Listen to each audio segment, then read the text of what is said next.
Sigmund Freud. Sigmund Freud का जन्म Czechoslovakia के एक छोटे कस्बे फ्रीडबर्ग में 6 मई 1856 को हुआ था। उनके माता पिता यहूदी थे और वे स्वयं भी यहूदी धर्म के अनुयायी रहे। फ्रायड के पिता का परिवार पहले राइन नदी पर कोलोन में रहता था, पर 14वीं या 15वीं शताब्दी में यहूदियों पर अत्याचार आरंभ होने पर वह पूर्व की ओर भाग गया था और 16वीं शताब्दी में वह लिथुआनिया से गैलिसिया होकर जर्मन ऑस्ट्रिया में आ बसा था। 4 वर्ष की आयु में फ्रायड वियना आए थे और उनकी सारी शिक्षा यहीं हुई। आप खेलकूद में 7 वर्ष तक अपनी कक्षा में प्रथम रहे और अच्छे खिलाड़ी होने के कारण आपकी परीक्षाएं पास करने पर विशेष ध्यान नहीं दिया जाता था। फ्रायड के पिता की आर्थिक स्थिति बहुत अच्छी न होने पर भी उसने उन्हें अपनी प्रवृत्ति के अनुसार पेशा चुनने की छूट दे दी थी। चिकित्सा की ओर फ्रायड का कोई विशेष झुकाव नहीं था, पर प्राकृतिक रहस्यों की अपेक्षा मानवीय रहस्यों के विषय में उन्हें अधिक कौतूहल था और इसकी निवृत्ति के लिए प्रेक्षण उन्हें सबसे अच्छा उपाय प्रतीत हुआ।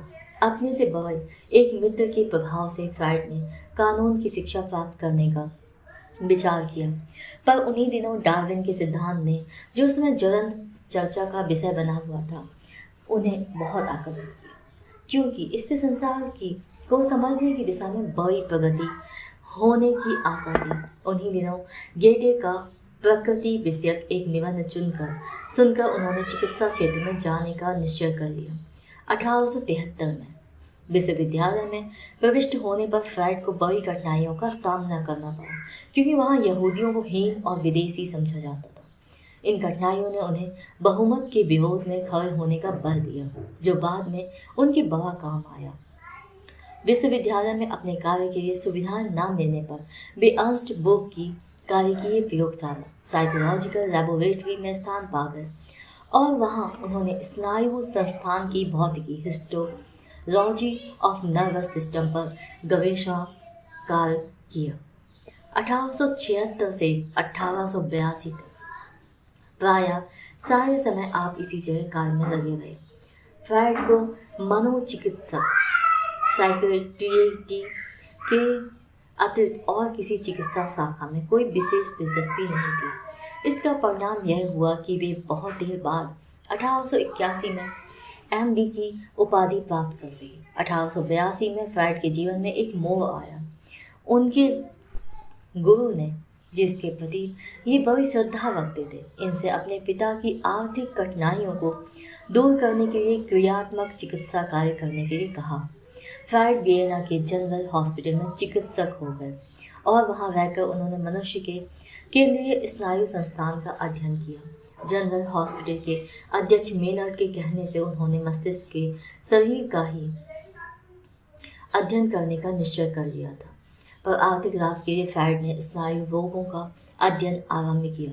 1885 में फ्रायड स्नायु रोगिकी न्यूरोपैथोलॉजी के लेक्चरर हो गए और विशेष अध्ययन के लिए पेरिस गए। वहाँ आपने अपने गुरु चारकोट के व्याख्यानों का जर्मन में अनुवाद किया। पेरिस से लौटने पर 1886 में सिगमंड फ्रायड वियना में चिकित्सा कार्य करने लगे और अपनी प्रेमिका से, जो 4 वर्ष से एक दूर के नगर में आपकी प्रतीक्षा कर रही थी, विवाह कर लिया। परंतु स्नायु रोगियों के इलाज से जीविका चलाना कठिन था, इसलिए उन्होंने विद्युत चिकित्सा और सम्मोहन या हिप्नोटिज्म को अपनाया। कुछ ही समय बाद उन्हें पता चल गया कि विद्युत चिकित्सा की प्रामाणिक पुस्तक WR लिखित विकल्पित बातों से भरी पड़ी है। इसके बाद भी सम्मोहन से ही हिस्टीरिया का इलाज करते रहे और इसमें उन्हें अच्छी सफलता मिली, पर उसका परिणाम अस्थायी रहता था। 1886 से 1891 तक फ्रायड इसी कार्य में लगे रहे। रोगी सम्मोहित होने पर प्रश्नों के जो उत्तर देता था, वे जागने पर उसे या तो बहुत कम याद होते थे और या फिर बिल्कुल भी याद नहीं होते थे। यहाँ से उनकी मनोविश्लेषण संबंधी खोज आरंभ हुई। इस दिशा में आगे चलते चलते उन्होंने अपने प्रेक्षणों के आधार पर वे सब सिद्धांत प्रतिपादित किए जो आजकल फ्रायड के मनोविश्लेषण संबंधी सिद्धांतों के नाम से प्रसिद्ध हैं। फ्रायड के इन सिद्धांतों से शिक्षित जगत में बड़ी हलचल मची और उनका बड़ा विरोध हुआ। पर विरोध के बावजूद उनकी बातों की सत्यता समाज के मन में प्रवेश करती गई और उनकी खोजों के प्रकाश में शिक्षा में अनेक परिवर्तन किए गए। अपने जीवन काल में फ्रायड ने अपने सिद्धांतों का विरोध भी देखा, खंडन भी सुना और फिर उन्हें व्यापक रूप से अपनाया जाता हुआ भी देखा। आपने अपने सिद्धांतों का प्रतिपादन करने के लिए देश विदेश में अनेक व्याख्यान दिए और अनेक पुस्तकें लिखी। 1936 में फ्रायड की रोकथाम समाप्त हो गई। पहला भाग, गलतियों का मनोविज्ञान।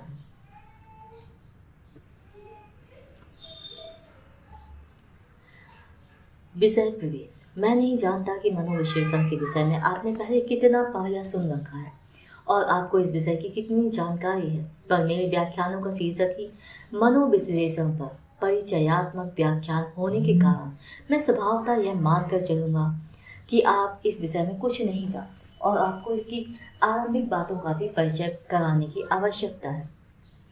परंतु मैं समझता हूँ इतना तो आप अवश्य जानते हैं कि मनोविश्लेषण स्नायु रोगियों की चिकित्सा करने की एक विधि है। अब मैं आपको इस बात का एक दृष्टांत दे सकता हूँ कि मनोविश्लेषण की प्रक्रिया अन्य चिकित्सा पद्धतियों में प्रचलित प्रक्रिया से भिन्न होती है और बहुत बार तो उससे उल्टी होती है। जब हम किसी रोगी को किसी नई चिकित्सा पद्धति से इलाज कराने के लिए कहते हैं तब प्रायः उसकी कठिनाइयाँ कम करके बताते हैं और बड़े विश्वास के साथ उसे इसके सफल होने का यकीन दिलाते हैं। मेरी राय में यह सर्वथा उचित है क्योंकि इस तरह सफलता की संभावना बढ़ जाती है। पर किसी स्नायु रोगी का मनोविश्लेषण द्वारा इलाज करते हुए हमारा तरीका दूसरा होता है।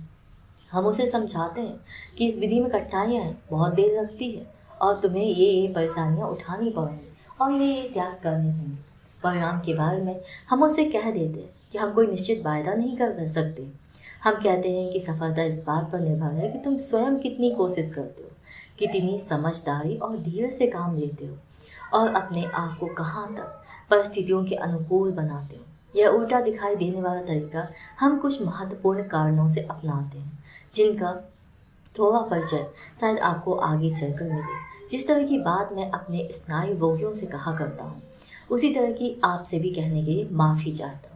मैं आपको निश्चित रूप से यह सलाह देता हूँ कि आप दूसरी बार मेरे व्याख्यान सुनने ना आए और इसी इरादे से मैं इस पर इतना भी नहीं हो सकता। सवाल जवाब ही विश्लेषण है। उस समय किसी और को वहाँ नहीं रखा जा सकता। यह प्रक्रम प्रत्यक्ष नहीं दिखाया जा सकता। अलबत्ता यह हो सकता है कि मनोचिकित्सा पर व्याख्यान देते हुए स्नायु दुर्बलता या हिस्टीरिया का रोगी दिखा दिया जाए, पर वह अपनी अवस्था और अपने रोग लक्षणों की कहानी भर सुना देगा, इससे अधिक नहीं। वह विश्लेषण के लिए आवश्यक बातें सिर्फ तब बताएगा जब वह चिकित्सक के साथ अपना विशेष स्नेह का संबंध अनुभव करने लगे। यदि एक भी ऐसा व्यक्ति मौजूद होगा जिसके प्रति रोगी का उदासीन भाव है तो वह बिल्कुल गूंगा बन जाएगा। कारण यह है कि जो बातें वह बताएगा वे उसके बिल्कुल निजी और गुप्त विचारों और भावनाओं से संबंधित होंगी। वे ऐसी बातें होंगी जो सामाजिक दृष्टि से स्वतंत्र व्यक्ति होने के नाते उसे दूसरों से अवश्य छिपानी है। वे ऐसी बातें होंगी जिन्हें वह अपने आप से भी छिपाना चाहता है क्योंकि वह उन्हें अपने लिए अनुचित मानता है। इसलिए यह असंभव है कि मनोविश्लेषण द्वारा इलाज के समय आप स्वयं मौजूद रह सकें। इसके बारे में आपको बताया ही जा सकता है और ठीक ठीक कहा जाए तो आप सुना कर ही मनोविश्लेषण सीख सकते हैं। इस तरह दूसरे आदमी के जरिए मिलने वाली शिक्षा से आपके लिए उस विषय में स्वयं अपना फैसला करना बहुत कठिन हो जाता है। आपका फैसला अधिकतर इस बात पर निर्भर करता है कि आप जिस व्यक्ति के जरिए जानकारी प्राप्त कर रहे हैं वह कितना भरोसेगा है। अब जरा देर के लिए आप यह कल्पना कीजिए कि मनोचिकित्सा के बजाय आप इतिहास का कोई व्याख्यान सुन रहे थे कि व्याख्याता सिकंदर महान के जीवन और विजयों का बखान कर रहा था। उसने आपको जो कुछ बताया उस पर विश्वास करने के लिए आपके पास क्या दलील है। यह मनोविश्लेषण वाले मामले से भी अधिक असंतोषजनक हालत नजर आएगी क्योंकि सिकंदर के युद्धों में इतिहास के प्रोफेसर ने उतना ही हिस्सा लिया है जितना स्वयं आपने। मनोविश्लेषक तो फिर भी आपको वही बातें बता रहा है जिनमें वह स्वयं शामिल था। पर तब वह यह प्रश्न पैदा होता है कि इतिहासकार के पास अपने समर्थन में क्या प्रमाण है। इतिहासकार उन पुराने लेखकों की दुहाई देगा जो घटनाओं के समय या उनके कुछ समय बाद जीवित थे, जैसे डायोडोरस, प्लूटार्क, एलियन तथा अन्य लोग। वह राजाओं के पुराने सिक्के और स्टैच्यू या मूर्तियाँ पेश करेगा और पॉपियाई की उन चित्रकृतियों की फोटो दिखाएगा जिनमें इससे नामक स्थान का युद्ध अंकित होगा। तो भी ठीक ठीक कहा जाए तो इन कागज पत्रों और अन्य प्रमाणों से इतना ही सिद्ध होता है कि पुरानी पीढ़ी के लोग सिकंदर के अस्तित्व और उसके कार्य को सत्य मानते थे। और यहाँ से आप फिर नए प्रश्नों पर विचार शुरू कर सकते हैं और तब आप देखेंगे कि सिकंदर के बारे में जो कुछ कहा गया है वह सब विश्वास योग्य नहीं और बहुत सी मोटी छोटी बातों को सिद्ध करने वाला कोई प्रमाण नहीं है। पर फिर भी मैं यह नहीं मान सकता कि व्याख्यान के बाद आपको सिकंदर महान के कभी सचमुच होने के बारे में भी संदेह होगा। आप मुख्यतः दो बातें सोचकर अपने फैसले पर पहुंचेंगे। एक तो यह कि ऐसा कोई कारण समझ में नहीं आता जिससे व्याख्याता आपको ऐसी बात पर विश्वास करने के लिए कहे जिस पर उसे स्वयं विश्वास नहीं है, और दूसरी यह कि सिकंदर महान संबंधी घटनाओं के बारे में सबके सब प्रामाणिक लेखक प्रायः सहमत है। एक मत है, पुराने लेखकों को भी आप इन्हीं कसौटियों पर कसेंगे कि वैसा लिखने में उनका क्या मतलब हो सकता था, और वे सब एक मत है। सिकंदर के विषय में इस तरह की जांच से आप निश्चित रूप से कायल हो जाएंगे, पर मूसा और निम्रोद जैसे व्यक्तियों के बारे में आप उस तरह कायल ना हो सकेंगे। आगे चलकर आपको यह काफ़ी स्पष्ट हो जाएगा कि मनोविश्लेषण के व्याख्यातों को विश्वास योग्य मानने में कौन कौन से संशय उठाए जा सकते हैं।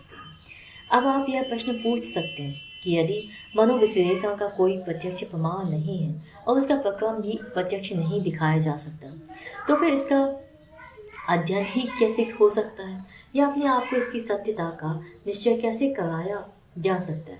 सचमुच इसका अध्ययन आसान काम नहीं, और ना ऐसे लोगों की संख्या ही इतनी अधिक है जिन्होंने इसे पूरी तरह सीखा हो। फिर भी इसे सीखने का उपाय अवश्य है। मनोविश्लेषण सबसे पहले अपने ऊपर स्वयं अपने व्यक्तित्व का अध्ययन करके सीखा जा सकता है। यह पूरी तरह वही चीज़ नहीं है जिसे आत्म परीक्षण कहते हैं, पर इसके लिए अधिक अच्छा शब्द न होने के कारण हम इसे इस शब्द से पुकार सकते हैं। आत्म विश्लेषण की रीति सीख लेने पर बहुत सामान्य और सुपरिचित मानसिक घटनाओं की एक पूरी स्वयं को विश्लेषण की सामग्री बनाया जा सकता है। इस प्रकार मनुष्य मनोविश्लेषक द्वारा बताए गए प्रक्रमों की असलियत का और उसकी अवधारणाओं की सच्चाई का काफ़ी निश्चय कर सकता है, पर इस तरह वह कुछ सीमा तक ही बढ़ सकता है। अपने आप को किसी कुशल विश्लेषक के सामने विश्लेषण के लिए पेश करके विश्लेषण का कार्य अपने मन पर करवाकर और इस प्रकार विश्लेषक द्वारा प्रयोग में लाई गई रीति की बारीकियों को समझने का अवसर पाकर मनुष्य बहुत आगे बढ़ सकता है। यही तरीका सबसे अच्छा है, पर यह एक आदमी के लिए चल सकता है, छात्रों की पूरी कक्षा के लिए नहीं। पर मनोविश्लेषण के संबंध में आपको जो दूसरी कठिनाई होगी उसके लिए आप स्वयं जिम्मेदार, विशेषता वहाँ तक जहाँ तक आप अपनी डॉक्टरी की पढ़ाई से प्रभावित हैं। आपकी शिक्षा ने आपके मन का वह ढांचा बना दिया होगा जो मनोविश्लेषण के ढांचे से बहुत भिन्न होता है। आपको सिखाया गया है कि जीवपिंड के कार्यों और विक्षोभों की शारीरिक आधार पर स्थापना करो, रसायन और भौतिकी के शब्दों में उनकी व्याख्या करो, उन्हें जैविकी दृष्टि से मानो, पर जीवन के मानसिक पहलुओं में आपकी दिलचस्पी कभी नहीं जगाई गई। यद्यपि अद्भुत जटिलताओं वाले जीव पिंड के परिवर्तन की अप्रतिम परिणति उसी में होती है। इसका मन के मनोवैज्ञानिक ढांचे से आप अभी अपरिचित हैं। इसे संदेह की नज़र से देखने और अवैज्ञानिक मानने और इसे आम जनता, कवियों, तांत्रिकों और दार्शनिकों के लिए छोड़ देने की आपको आदत पड़ी हुई है। आपका इस तरह सीमा में बंध जाना आपकी डॉक्टरी दक्षता को हानि पहुंचाने वाला है। कारण यह है कि जैसे अधिकतर मानवीय संबंधों में होता है, वैसे ही रोगी में भी उसका मानसिक पहलू सबसे पहले हमारी निगाह में आता है। और मुझे डर है कि आपको इसकी यह सज़ा मिलेगी कि आप जितना इलाज करने का लक्ष्य रखते हैं उसका कुछ हिस्सा आपको नीम हकीमों, तांत्रिकों और जादू टोने वालों के लिए छोड़ना पड़ेगा जिसे आप नीची नज़र से देखते हैं। मैं मानता हूँ कि आपकी पहले की शिक्षा में यह कमी उचित कारणों से है। ऐसा कोई सहायक दार्शनिक विज्ञान नहीं है जो आपके पेशे में आपको लाभ पहुंचा सके। विचारात्मक दर्शन या वर्णनात्मक मनोविज्ञान या तथाकथित प्रायोगिक मनोविज्ञान जो ज्ञानेंद्रियों की कार्यकी के सिलसिले में पढ़ाया जाता है, जिस रूप में स्कूलों में पढ़ाए जाते हैं, उस रूप में वे मन और शरीर के बीच के संबंधों के बारे में कोई उपयोगी बात नहीं बता सकते। यह मानसिक कार्यों में होने वाली गड़बड़ को समझने की राह नहीं दिखा सकते। यह सच है कि चिकित्सा शास्त्र की मनश्चिकित्सा शाखा पहचाने योग्य मानसिक विक्षोभों के विभिन्न रूपों का वर्णन करती है और इलाज की दृष्टि से उनके कुछ लक्षण समूह बनाती है, पर अमल में असल में खुद मनश्चिकित्सकों को यह संदेह है कि उनके बिल्कुल वर्णनात्मक समूहों को विज्ञान कहना चाहिए या नहीं। जिन लक्षणों से ये रोग चित्र बनते हैं, उनके आरंभ, कार्य की रीति और आपसी संबंध का कुछ पता नहीं चला है, या तो मस्तिष्क में होने वाले प्रदर्शन योग्य परिवर्तनों से उनका संबंध जोड़ा ही नहीं जा सकता, अथवा यदि जोड़ा भी जा सकता है तो सिर्फ ऐसे परिवर्तनों से जो किसी भी तरह उनकी व्याख्या नहीं करते। इन मानसिक विक्षोभों पर इलाज का असर तभी होता है जब यह पता चल जाए कि वे किस शारीरिक रोग के कारण हुए हैं। मनोविश्लेषण इसी कमी को दूर करने की कोशिश कर रहा है। ये मनुष्य चिकित्सा को वह वैज्ञानिक आधार देने की आशा रखता है। वह सामान्य आधार खोजना चाहता है जिस पर शारीरिक और मानसिक रोग का आपसी संबंध समझ में आ सके। इस उद्देश्य को पूरा करने के लिए उसे सब तरह के बाहरी पहले से बने हुए विचारों को, चाहे वे शरीर संबंधी हो और चाहे रसायन संबंधी या कार्यकी संबंधी हो, दूर रखना होगा और शुद्ध रूप से मनोवैज्ञानिक ढंग के विचारों से वास्ता रखना होगा। और इसी का मुझे यह डर है कि शुरू में यह आपको अजीब लगेगा। अगली कठिनाई के लिए मैं आपको आपकी शिक्षा को या आपके मानसिक ढंग को दोषी नहीं बताऊँ। मनोविश्लेषण के दो सिद्धांत ऐसे हैं जो सारी दुनिया को नाराज करते हैं। एक तो बौद्धिक पूर्वाग्रहों अर्थात बने हुए संस्कारों को चोट पहुंचाता है। दूसरा नैतिक तथा सौंदर्य संबंधी संस्कारों या पूर्वाग्रहों को। इन पूर्वाग्रहों को मामूली चीज़ नहीं समझना चाहिए। ये बड़ी ज़बरदस्त चीज़ है और मनुष्य के विकास की मंजिलों के कीमती और आवश्यक अवशेष है। उनकी भावनाओं के बल से कायम रखा जाता है और उनसे बड़ा मुकाबला है। मनोविश्लेषण की इन बुरी लगने वाली बातों में से पहली यह है कि मानसिक प्रक्रम असल में अचेतन अर्थात अज्ञात होते हैं, और जो चेतन अर्थात ज्ञात होते हैं वे कोई इक्के दुक्के काम होते हैं और वे भी पूर्ण मानसिक सत्ता के हिस्से होते हैं। अब जरा आप याद कीजिए कि हमें इससे बिल्कुल उल्टी अर्थात मानसिक और चेतन को एक समझने की आदत पड़ी हुई है। चेतना हमें मानसिक जीवन को सूचित करने वाली विशेषता मालूम होती है और हम मनोविज्ञान को चेतना संबंधी अध्ययन ही समझते हैं। यह बात इतनी साफ और सीधी लगती है कि इसका खंडन बिल्कुल बकवास मालूम होता है, पर फिर भी मनोविश्लेषण को तो इसका खंडन करना ही होगा और चेतना तथा मानसिक को एक मानने का विरोध करना ही पड़ेगा। मनोविश्लेषण के अनुसार मन की परिभाषा यह है कि इसमें अनुभूति, विचार और इच्छा की प्रक्रम है, और मनोविश्लेषण यह कहता है। व्याख्यान 2: गलतियों का मनोविज्ञान। अब हम सिद्धांतों बजाय एक जांच पड़ताल से अपनी बातचीत शुरू करेंगे। इसके लिए हम कुछ ऐसी घटनाएं देंगे जो बहुत होती हैं, हम रोज देखते हैं और नज़रअंदाज कर देते हैं, और जो किसी बीमारी के कारण नहीं होती, क्योंकि हम स्वस्थ आदमी में हर स्वस्थ आदमी में दिखाई देते हैं। मेरा मतलब उन गलतियों से है जो हर आदमी करता है। जैसे आदमी कुछ कहना चाहता है पर गलत शब्द बोल जाता है, या इसी तरह की भूल लिखने में कर जाता है और उसका ध्यान नहीं जाता, या कोई आदमी किसी छपी हुई या लिखी हुई चीज़ को गलत पढ़ जाता है, या आदमी से जो कुछ कहा गया है उसे वह गलत सुन लेता है, हालांकि उसकी श्रवण इंद्रियों में कोई रोग नहीं है। इसी तरह की दूसरी घटनाएं हैं जिनमें आदमी किसी बात को कुछ समय के लिए भूल जाता है पर सदा के लिए नहीं। जैसे उदाहरण के लिए कोई आदमी कोई नाम बहुत अच्छी तरह जानता है पर उसे सोचने पर वह याद नहीं आता, हालांकि चीज़ देखकर वह उसे तुरंत पहचान लेता है। या कोई आदमी कोई काम करना चाहता है पर भूल जाता है, लेकिन बाद में उसे वह याद आ जाता है और इसलिए वह इसे कुछ ही समय के लिए भूला था। तीसरी तरह की घटनाएं वे हैं जिसमें उतनी थोड़ी देर के लिए भूल नहीं होती है, जैसे कोई चीज़ कहीं रख बैठना और फिर उसे ढो ना सकना। यह भुलक्कड़पन आम भुलक्कड़पन से कुछ दूसरी तरह का होता है। इसका कोई कारण समझने के बजाय आदमी इस पर चकित या परेशान होता है। इसके साथ संबंध रखने वाली कुछ भूलें होती हैं जिनमें फिर वही थोड़े समय तक होने की बात दिखाई देती है। जैसे एक आदमी किसी बात को कुछ समय के लिए सच मानता है और उसके पहले और उसके पीछे वह इसे झूठ समझता है। और इसी तरह की कई बातें दिखाई देती हैं जिनके हमने अलग अलग नाम रखे हैं। जर्मन भाषा में इस तरह की सब घटनाओं में मौजूद कुछ भीतरी संबंध व VER का उपसर्ग का उपयोग करके सूचित किया जाता है। यह ऊपर की घटनाओं को विश्लेषण करना बड़ा कठिन काम है। हमेशा यह खतरा रहता है कि जो आदमी सभ्यता के निर्माण में हिस्सा ले उसके अंदर काम आवेगों या यौन वृत्तियों का विद्रोह खड़ा हो जाए और वह ऊर्जा या कार्य शक्ति को दूसरी ओर मोड़ने का विरोध करे। समाज की संस्कृति के लिए सबसे भयंकर खतरा वह होगा जो काम आवेगों को पूरी छूट मिलने से और उनके लिए अपने शुरू वाले लक्ष्य की ओर चलने से पैदा होता है। इसीलिए समाज अपने परिवर्तन की इस नाजुक जगह का स्पर्श पसंद नहीं करता। स्वाभाविक यौन प्रवृत्ति की शक्ति को पहचाना जाए और मनुष्य के यौन जीवन का महत्व सबके सामने खोलकर रख दिया जाए।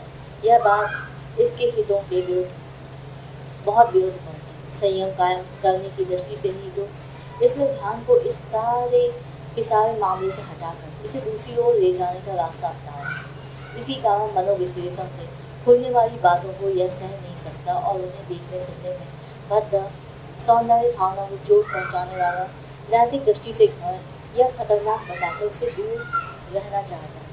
परंतु इस तरह के ऐतराज़ों को उन परिणामों के खिलाफ दलील के रूप में मंजूर नहीं किया जा सकता जो वैज्ञानिक जांच पड़ताल के प्रत्यक्ष स्पष्ट परिणाम होने का दावा करते हैं। इसलिए इस विरोध को प्रकट करने से पहले बुद्धि से समझ में आने वाले शब्दों का रूप देना होगा। मनुष्य स्वभाव नापसंद बात को सदा झूठी मान लेना चाहता है और इसके बाद इसके खिलाफ दलीलें भी आसानी से तलाश कर लेता है। इस प्रकार समाज जो बात नहीं मानना चाहता उसे झूठी बताता है।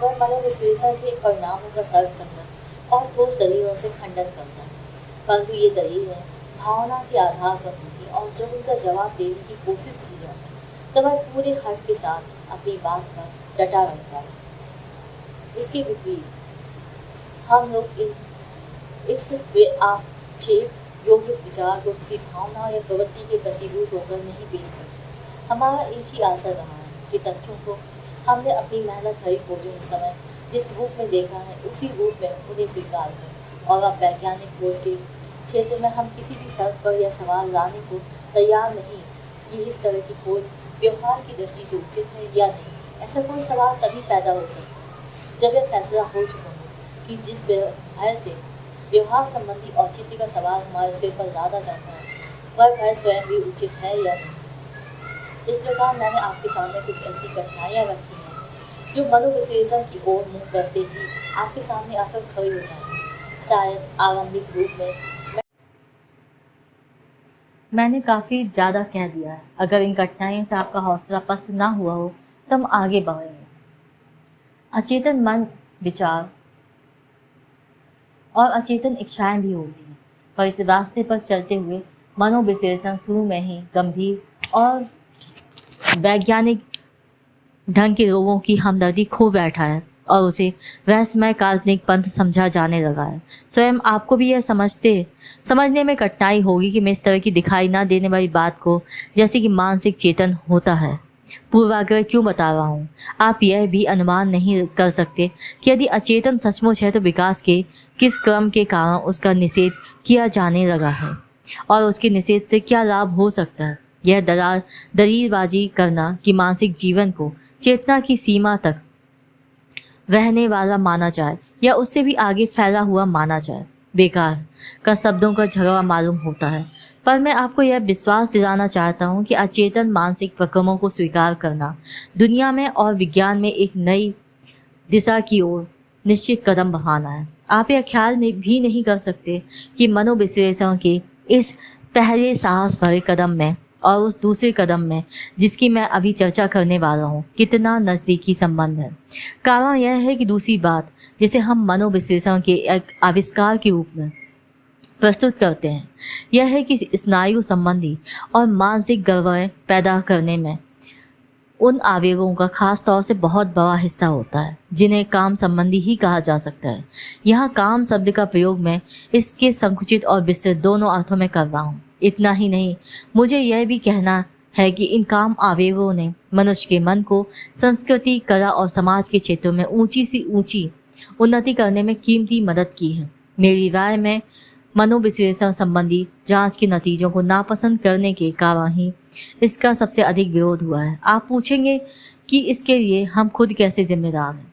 हम यह मानते हैं कि सभ्यता का निर्माण जिंदा रहने का संघर्ष करते हुए आदिम आवेगों की तृप्ति का त्याग करके ही हुआ है और प्रत्येक व्यक्ति मानव समुदाय में जन्म लेकर आम जनता की भलाई के लिए अपनी स्वाभाविक प्रवृत्ति के सुखों का त्याग करता है और इस तरह का सभ्यता का निर्माण सदा आगे बढ़ता जाता है। इस काम में आने वाली सबसे महत्व की वस्तु मनुष्य स्वभाव की वे शक्तियाँ हैं जिन्हें हम यौन शक्तियाँ या काम आवेग कहते हैं। वे शक्तियाँ इस तरह ऊंचाई की ओर उठ जाती हैं अर्थात उनकी कार्य शक्ति या ऊर्जा अपने यौन उद्देश्य से हटकर दूसरे उद्देश्यों की ओर मोड़ जाती है। ये उद्देश्य काम संबंधी नहीं होते और समाज की दृष्टि से बहुत कीमती होते हैं और इस तरह बनने वाला ढांचा कच्चा होता है क्योंकि काम आवेगों या यौन प्रवृत्तियों को बस में करना बड़ा कठिन काम है। हमेशा यह खतरा रहता है कि जो आदमी सभ्यता के निर्माण में हिस्सा ले उसके अंदर काम आवेगों या यौन प्रवृत्तियों का विद्रोह खड़ा हो जाए और वही ऊर्जा या कार्य शक्ति को दूसरी ओर मोड़ने का प्रयास करे का विरोध करे। समाज की संस्कृति के लिए सबसे भयंकर खतरा वह होगा जो काम आवेगों को खुली छूट मिलने से और उनके फिर अपने शुरू वाले लक्ष्य की ओर चलने से पैदा होगा। इसलिए समाज अपने परिवर्तन की इस नाजुक जगह का स्पर्श पसंद नहीं करता। स्वाभाविक यौन प्रवृत्ति की शक्ति को पहचाना जाए और मनुष्य के यौन जीवन का महत्व सबके सामने खुलकर रखा जाए। इसके विपरीत हम लोग इस आक्षेप योग्य विचार को किसी के सामने प्रस्तुत करना पसंद नहीं करते। अब हम सिद्धांतों के बजाय एक जांच पड़ताल से अपनी बातचीत शुरू करेंगे। अब मैं आपसे इन घटनाओं पर गौर करने के लिए कहूँगा, पर आप बड़े परेशान होंगे और यह ऐतराज उठाएंगे कि इस लंबी चौड़ी दुनिया में और आत्मा के छोटे से दायरे में इतनी सारी और इतनी बड़ी बड़ी पहेलियां पड़ी हुई हैं। मन के रोगों के क्षेत्र में इतनी सारी गुत्थियां मौजूद हैं जिन्हें हल करना और सुलझाना है। ऐसी स्थिति में इन छोटी छोटी बातों पर अपनी मेहनत बर्बाद करना सचमुच बेकार मालूम होता है। अगर आप हमें यह समझा सकते हैं कि किस तरह ठीक आंख और कान वाला कोई आदमी दिन में सबके सामने ऐसी चीज़ें देख और सुन सकता है जो कहीं भी नहीं, या कोई आदमी किस तरह ये एकाएक यह मान सकता है कि उसके इष्ट मित्र उसे सता रहे हैं, या बच्चे को बेहुदा लगने वाले भ्रम को कोई आदमी किस तरह बड़ी बड़ी अक्लमंदी की दलीलें देकर सही ठहरा सकता है, तब तो हम मनोविश्लेषण को सचमुच कोई चीज़ मानने को तैयार हो सकते थे। परंतु यदि मनोविश्लेषण इस तरह की छोटी मोटी बातों से कि कोई आदमी क्यों गलत शब्द का प्रयोग करता है या कोई ग्रह लक्ष्मी क्यों अपनी चाबियां रखकर भूल गई है, ज़्यादा दिलचस्प कोई बात नहीं पेश कर सकता, तो हम अपने समय अपनी दिलचस्पी का कोई और अधिक अच्छा उपयोग तलाश कर लेंगे। मेरा जवाब यह है कि जरा धीरज रखें, आपकी आलोचना सही रास्ते पर नहीं चल रही है।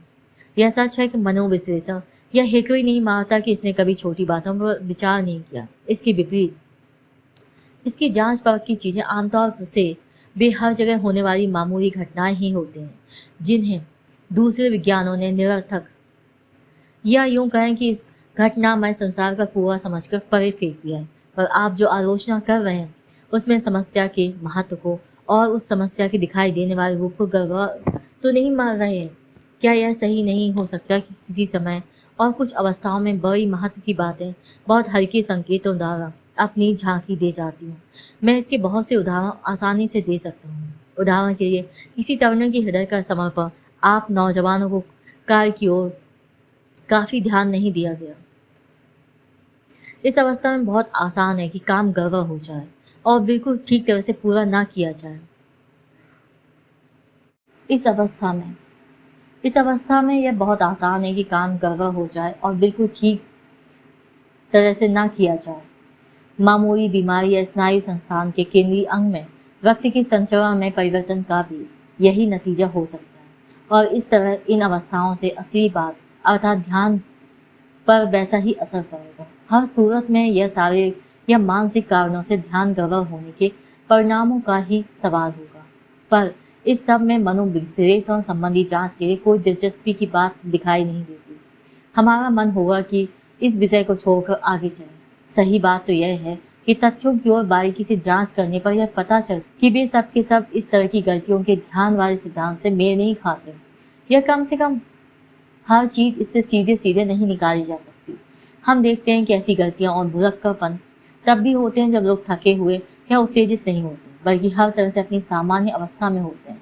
यह बात और है कि इन गलतियों के कारण ही हम बाद में कहने लगे कि वे उत्तेजित अवस्था में थे, जबकि वे स्वयं यह बात मंजूर नहीं करते। और ना यह मामला इतना सीधा हो सकता है कि यदि ध्यान खुद केंद्रित हो जाए तो कार्य सफलतापूर्वक हो जाएगा, यह ध्यान कम हो तो उसके बिगड़ने का डर रहेगा। कारण यह है कि बहुत सारी क्रियाएं बिल्कुल स्वतः चालित मशीन की तरह बहुत थोड़े ध्यान से की जाती हैं, पर फिर भी वे ठीक हो जाते हैं। चतुर आदमी को यह पता भी नहीं होता कि वह कहाँ जा रहा है, पर वह सही रास्ते पर जाएगा और बिना भटके अपनी मंजिल पर पहुंचकर ठहर जाएगा। कम से कम आमतौर से तो यही होता है। अभ्यस्त पियानो बजाने वाला बिना सोचे ठीक स्वरों पर हाथ रखता है। हो सकता है कि वह कभी कोई भूल भी कर जाए, पर यदि आप अर्थात स्वतः चालित वादन से गलतियों का खतरा बढ़ जाता है, तो अभ्यस्त वादक की जिसकी उंगलियां निरंतर अभ्यास में बिल्कुल स्वचालित की भांति चलती हैं, सबसे अधिक गलतियां होनी चाहिए। पर इसके विपरीत हम देखते हैं बहुत से कार्य तब बहुत सफलतापूर्वक हो जाते हैं जब उन पर ध्यान खास केंद्रित नहीं किया जाता, और गलतियां ठीक उसी समय हो पाती हैं जब आदमी सही काम करने के लिए बहुत उत्सुक होता है, अर्थात जब आवश्यक ध्यान के लिए कोई भी बाधा नहीं होती। तब यह कहा जा सकता है कि यह उत्तेजना का प्रभाव है। पर यह बात समझ में नहीं आती कि उत्तेजना ध्यान को उस लक्ष्य पर केंद्रित क्यों नहीं कर देती जिसे प्राप्त करने के लिए इतनी तीव्र इच्छा है। इसीलिए यदि कोई महत्वपूर्ण भाषण करते हुए कोई व्यक्ति अपने अभिप्राय से उल्टी बात कह देता है तो मनोकार्यिकी या ध्यान के सिद्धांत से इसकी व्याख्या नहीं की जा सकती। इन गलतियों के सिलसिले में और भी बहुत सी छोटी छोटी बातें हैं जिन्हें हम नहीं समझ पाए और जो इन स्पष्टीकरणों से अधिक बोध नहीं हो सकती हैं। उदाहरण के लिए जब कोई आदमी कोई नाम थोड़ी देर के लिए भूल जाता है तब वह परेशान होता है, उसे याद करने का पक्का इरादा करता है और इस कोशिश से बाज नहीं आ सकता। इस कारण क्या कारण है? इस तरह परेशान होने के बावजूद वह आदमी उस शब्द को जिसके बारे में वह कहता है यह मेरी जबान पर चढ़ा हुआ है और जिसे सामने आने पर वह तुरंत पहचान लेता है, अपना ध्यान ले जाने में प्रायः सफल। यह एक और उदाहरण लिया जाए। ऐसी अवस्थाएं भी होती हैं जिनमें गलतियों की संख्या बढ़ती जाती है, वे एक दूसरे से जुड़ जाती हैं या एक दूसरे की स्थानापन्न बन जाती है। पहली बार आदमी अपने किसी नियत कार्य को भूल जाता है, अगली बार वह इसे न भूलने का विशेष संकल्प कर लेता है, परंतु वह देखता है कि इस बार वह दिन या समय के बारे में भूल कर गया है। यह मनुष्य किसी भूले हुए शब्द को याद करने की तरह तरह से कोशिश करता है और इस तरह करते हुए एक ऐसा नाम भूल जाता है जिसे वह सारी कवि के सबसे पहले वाले नाम को याद कर पाता है।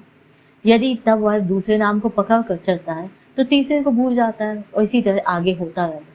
इस बात की बड़ी बदनामी है कि गलत छपाई जो असल में कंपोजिटर की गलती है बार बार उसी रूप में होती जाती है। कहते हैं इस तरह की एक अय्यर गलती एक सोशल डेमोक्रेटिक अखबार में निकल गई थी जिसमें एक उत्सव का समाचार देते हुए ये शब्द छप गए थे। उपस्थित व्यक्तियों में हिज हाइनेस क्राउन प्रिंस भी थे। अगले दिन भूल सुधार की कोशिश की गई। अखबार ने माफी मांगी और लिखा यह वाक्य इस तरह होना चाहिए था कि दी क्राउ प्रिंस। किसी तरह एक युद्ध संवाददाता ने एक प्रसिद्ध सेनापति से जिसकी कमजोरियां काफी प्रसिद्ध थी मिलने के बाद जो वर्णन लिखा उसमें सेनापति का उल्लेख यह बैटल स्केयर्ड बैटवन अर्थात युद्ध भीत योद्धा छपा। अगले दिन भूल सुधार और क्षमा प्रार्थना में ये शब्द लिखे होते हैं। ये शब्द इस तरह होने चाहिए थे बॉटल स्कार्ड बैटवन। यहाँ स्कैर्ड शब्द तो ठीक कर दिया गया किंतु बैटल के स्थान पर बॉटल छप गया जिसका यहाँ कुछ भी अर्थ नहीं निकलता। हम इस घटनाओं का कारण प्रेस के भूतों अर्थात छापने वालों की असावधानी को बता दिया करते हैं। इससे कम इतना तो ध्वनित होता है कि गलत छपाई का कारण मनोकारिकी सिद्धांत से कुछ अधिक है। मुझे नहीं मालूम कि आप इस तथ्य से परिचित हैं या नहीं कि बोलने की गलतियां मनो आदर्श द्वारा दूसरे में पैदा भी की जा सकती हैं। एक छोटे से उदाहरण से यह बात स्पष्ट हो जाएगी। एक बार एक नाटक में किसी नौसिखिए को मेड ऑफ ऑरियंस में राजा के सामने यह ऐलान करने का महत्वपूर्ण काम सौंपा गया। कांस्टेबल अपनी स्वर्ण तलवार वापस भेजता है। मुख्य अभिनेता ने रिहर्सल में डरते हुए नौसिखिए सामने असली शब्दों के बजाय ये शब्द कई बार मजाक में दोहराया। कंफर्टेबल गोवा तागा अपना स्टीड गोवा वापस भेजता है। नाटक खेले जाने के समय उस अभागे अभिनेता ने सचमुच इसी गलत ऐलान के साथ पदार्पण किया। हालांकि उसे बार बार यह चेतावनी दी गई कि ऐसा न करना। शायद इस चेतावनी के कारण ही उसने ऐसा कर डाला। गलतियों की ये सब छोटी छोटी विशेषताएं ध्यान बट जाने के सिद्धांत से स्पष्ट नहीं होती, पर इसका यह मतलब भी नहीं है कि इतने से वह सिद्धांत गलत सिद्ध हो जाता है। संभव है कि बीच की कोई ऐसी कड़ी गायब हो जिसके होने पर यह सिद्धांत बिल्कुल संतोषजनक हो जाए, पर बहुत सारी गलतियों पर एक और पहलू से विचार किया जा सकता है। अपने प्रयोजन के लिए सबसे उपयुक्त समझकर हम बोलने की गलतियों पर विचार करेंगे। इसी तरह लिखने या पढ़ने की गलतियां भी ली जा सकती हैं। अब हमें सबसे पहले यह ध्यान में ले आना चाहिए कि अब तक हमने सिर्फ यह विचार किया है कि गलत शब्द कब और किन अवस्थाओं में मुंह से निकल जाता है, और हमें इसी प्रश्न का उत्तर मिला है। अब उस भूल के स्वरूप पर विचार किया जा सकता है और यह प्रश्न पैदा हो सकता है कि गलती से यह शब्द क्यों निकला, अन्य कोई क्यों नहीं निकला। आप देखेंगे, जब तक इस प्रश्न का उत्तर नहीं मिलता और भूल के कार्य की व्याख्या नहीं होती, तब तक वह घटना मनोवैज्ञानिक दृष्टि से निरी आकस्मिक बनी रहती है, चाहे उसकी कार्य की व्याख्या हो चुकी हो। जब मैं किसी शब्द में भूल करता हूँ तो जाहिर है मैं यह भूल हजारों तरह कर सकता था। मैं सही शब्द के स्थान पर अन्य हजारों शब्दों में से कोई भी बोल सकता था या सही शब्द को हजारों रूपों में बिगाड़ सकता था। तो क्या कोई ऐसी बात है जो मुझे इस खास उदाहरण में यही एक भूल करने को मजबूर करती है, या यह सिर्फ आकस्मिक और अकारण, इसकी कोई बुद्धि संगत व्याख्या नहीं हो सकती। दो लेखकों मैरिंगर और मेयर ने, जिनमें से एक भाषा तत्ववेत्ता और दूसरा मनोचिकित्सक था, 1895 में बोलने की गलतियों की समस्या पर इस दिशा में विचार करने की सचमुच कोशिश की। उन्होंने उदाहरण जमा किए और पहले शुद्ध वर्णात्मक दृष्टि से उन पर विचार किया। निस्संदेह सिर्फ इसी बात से कोई व्याख्या नहीं हो जाती, पर इससे व्याख्या का रास्ता सूझ सकता है। उन्होंने अभिप्रेत पदावली में गति का होने वाले विकारों को इन भागों में बांटा: शब्दों, अक्षरों या वर्णों की स्थितियों में विपर्य या अदलाबदली, पूर्वोच्चारण अर्थात बात की बात पहले कह देना, निरर्थकावृत्ति या बार बार वही बात दोहराना, शब्द मिश्रण और स्थानापन्नता अर्थात एक शब्द के स्थान पर दूसरा शब्द बोल देना। इन लेखकों द्वारा बनाए गए मुख्य वर्गों से उदाहरण में आपके सामने पेश करता हूँ। शब्दों के स्थान की अदलाबदली अर्थात विपर्य के उदाहरण के रूप में कोई आदमी भारत की राजधानी दिल्ली की बजाय दिल्ली की राजधानी भारत कह सकता है।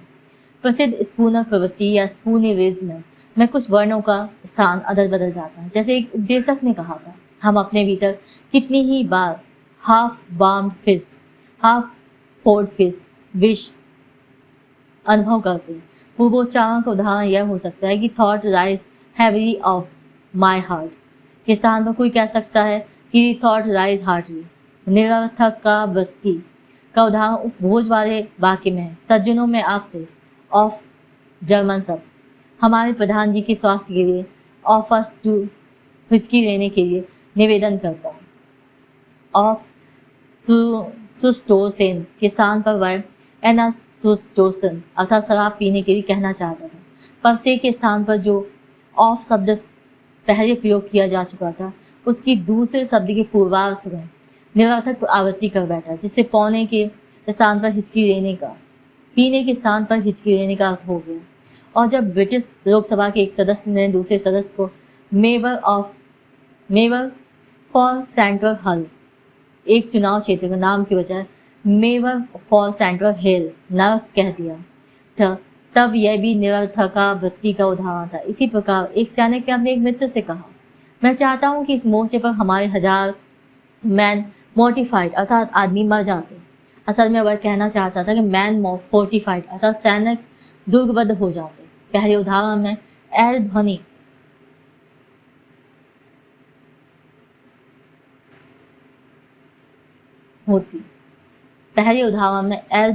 होती है। इन उदाहरणों पर ध्वनियों के संबंधों या सादृश्य के कारण होने वाली गड़बड़ी का कोई प्रभाव नहीं होता और इसलिए और कोई कारण दिखाई न देने पर आदमी का ध्यान इस बात पर जाता है कि विरोधी अर्थों में परस्पर प्रबल अवधारणीय संबंध होता है और मनोवैज्ञानिक दृष्टि से उनका निकट संबंध होता है। इस तरह के बहुत से प्रसिद्ध प्रसंग हैं। उदाहरण के लिए हमारी पार्लियामेंट के अध्यक्ष ने एक बार अधिवेशन का उद्घाटन इन शब्दों में किया, सज्जनों में घोषणा करता हूँ कि कोरम पूरा है और अब मैं अधिवेशन को बंद घोषित करता हूँ। कोई और साझा संबंध भी इसी तरह कार्य कर रहा हो सकता है, जैसे एक दूसरे को की विरोधी बातों का संबंध। इसीलिए इस तरह की घटना के लिए एच हेल्म हॉर्टस की एक संतान का प्रसिद्ध आविष्कारक और उद्योगपति डब्ल्यू सीमंस की किसी संतान से विवाह हो रहा था।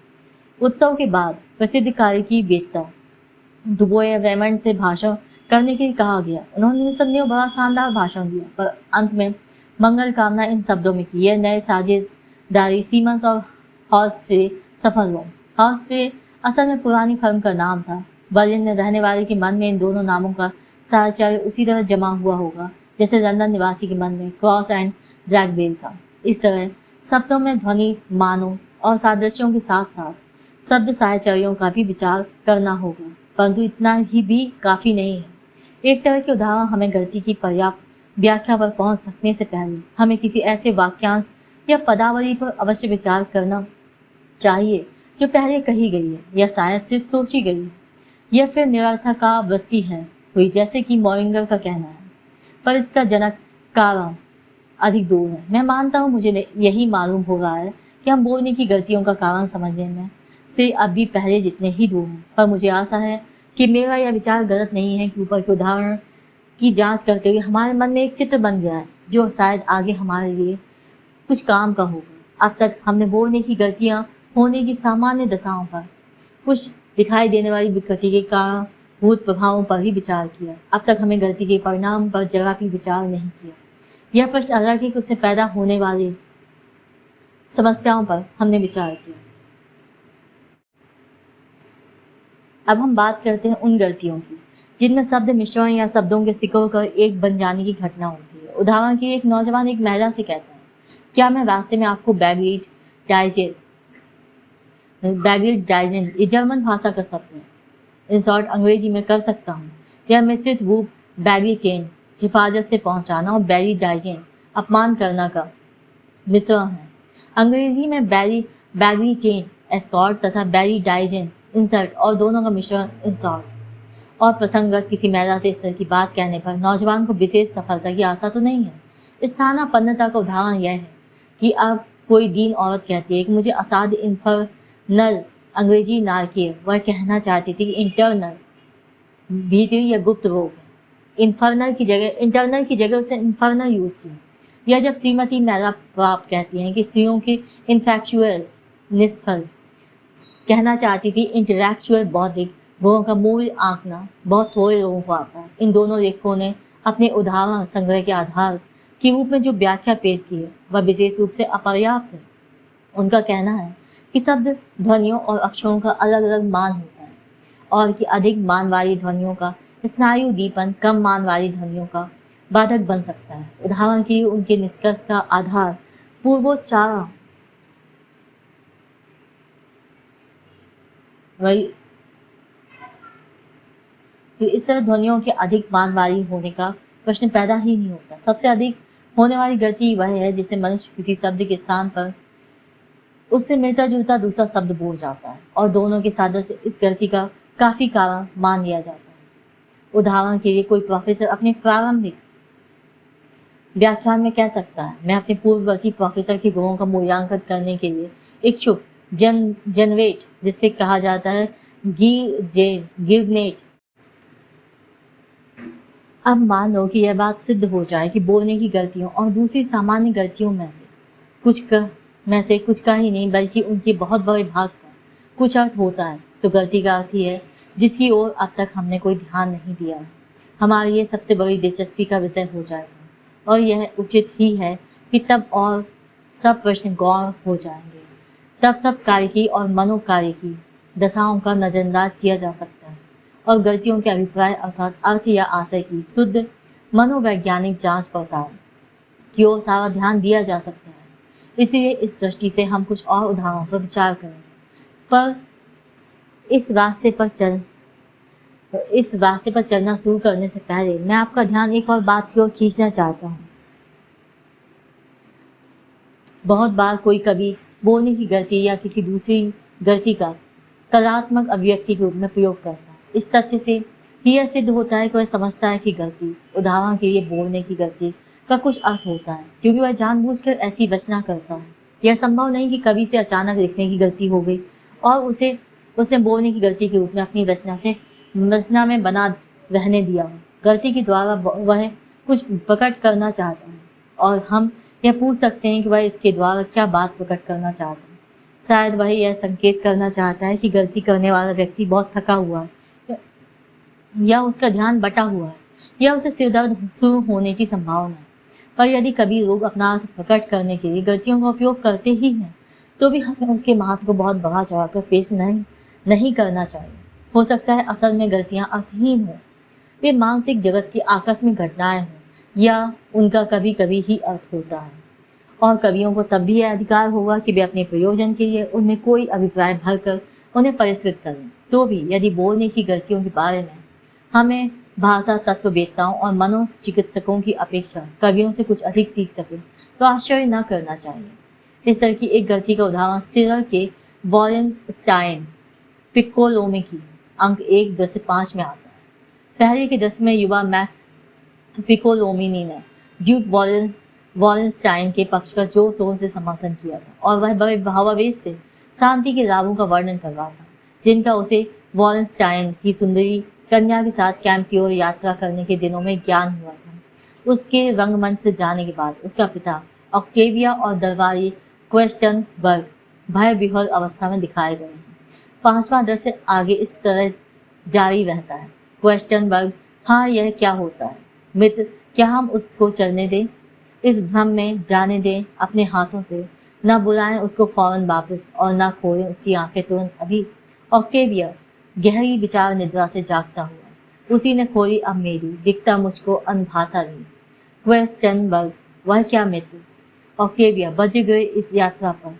क्वेस्टनबर्ग: पर क्यों ऐसा कहते हो, क्या बात हुई? ऑक्टेविया: आओ आओ मित्र, चलूंगा ही मैं, तुरंत यहाँ अपशकुन मुझे ले जाता है, और निज नयनों से ही देखूंगा, आओ मेरे साथ अभी।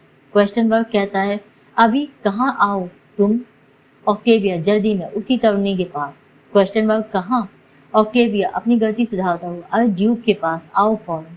ऑक्टेविया कहना चाहता था उसी ड्यूक के पास, पर उसकी जुबान फिसल गई और वह उसी तरुणी के पास शब्दों से कम हमें तो यह जतरा देता है कि उसने उस प्रसिद्ध तरुण योद्धा की शांति पक्षीय प्रेरणाओं के पीछे कार्य कर रहे प्रभाव को साफ तौर से पहचान लिया। इससे भी अधिक प्रभावोत्पादक उदाहरण ओ रैंक ने शेक्सपियर में से निकाला था।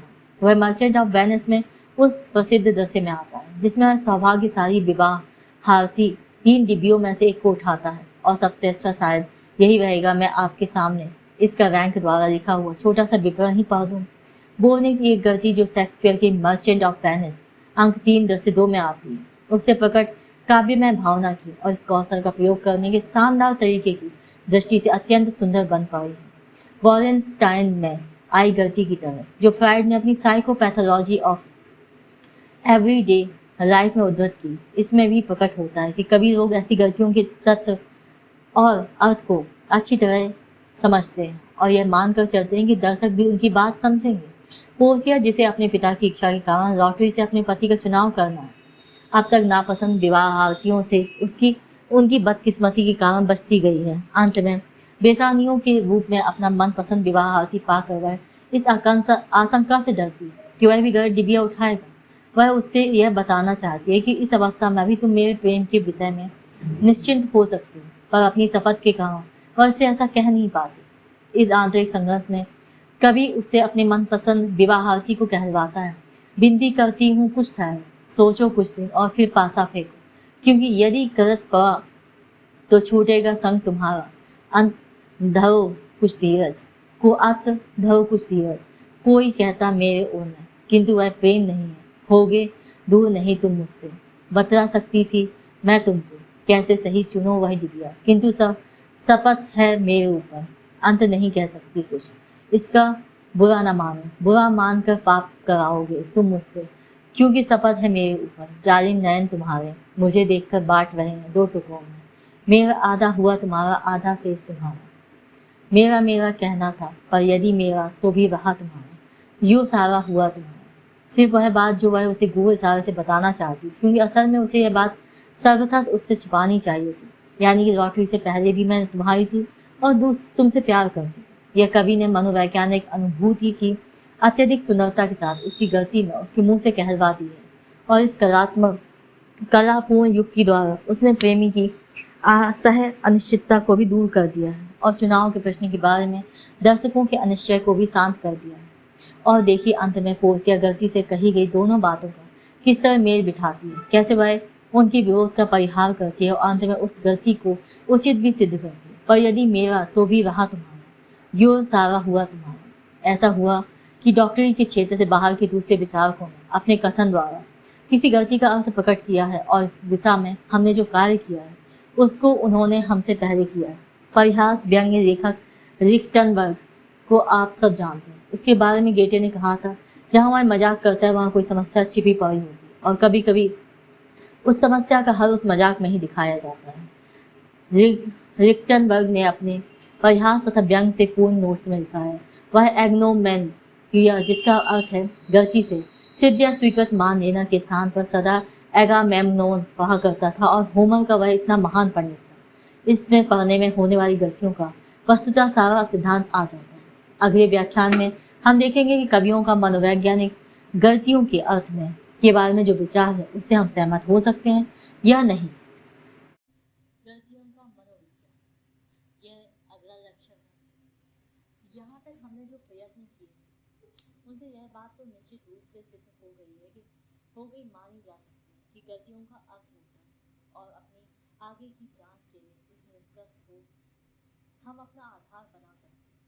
मैं एक बार इस तथ्य पर फिर बल देना चाहता हूँ कि हमारी मान्यता नहीं है और अपने प्रयोजनों के लिए हमें इस मान्यता की आवश्यकता भी नहीं कि जो भी भूल होती है इसका अर्थ होता है। हालांकि मैं इसे संभाव्य समझता हूँ। हमारे लिए इतना सिद्ध करना ही काफ़ी है कि विभिन्न प्रकार की गलतियों में बहुत बार इस तरह का अर्थ होता है। इस सिलसिले में मैं यह बात भी बता दूं कि विभिन्न प्रकार की गलतियों में कुछ अंतर दिखाई देती है। बोलने की, लिखने की और इसी तरह की अन्य कुछ गलतियाँ शुद्ध रूप से कार्य की कारण का परिणाम हो सकती है। हालांकि मैं उन बारे में इस बात को संभव नहीं मान सकता जो वक्तव्य नामों या आशयों में भूल जाना, चीज वक्तव्य भूल जाना आदि पर निर्भर है। यही अधिक संभावना है कि कुछ अवस्थाओं के सामान खो जाने को बिना आशय की घटना माना जाए। कुल मिलाकर हमारे विचार दैनिक जीवन में होने वाली भूलों पर एक निश्चित सीमा तक ही लागू हो सकते हैं। जब हम यह मानकर आगे चलते हैं कि गलतियाँ दो आशयों की आपसी संघर्ष से पैदा होने वाले मानसिक कार्य, तब आपको इन सीमाओं पर मन में ध्यान रखना चाहिए। यह हमारे मनोविश्लेषण का पहला परिणाम है। अब तक मनोविज्ञान को ऐसे संघर्षों या इन संभावना का कि वे इस संघर्ष तरह के रूप में दिखाई दे सकते हैं कुछ पता नहीं।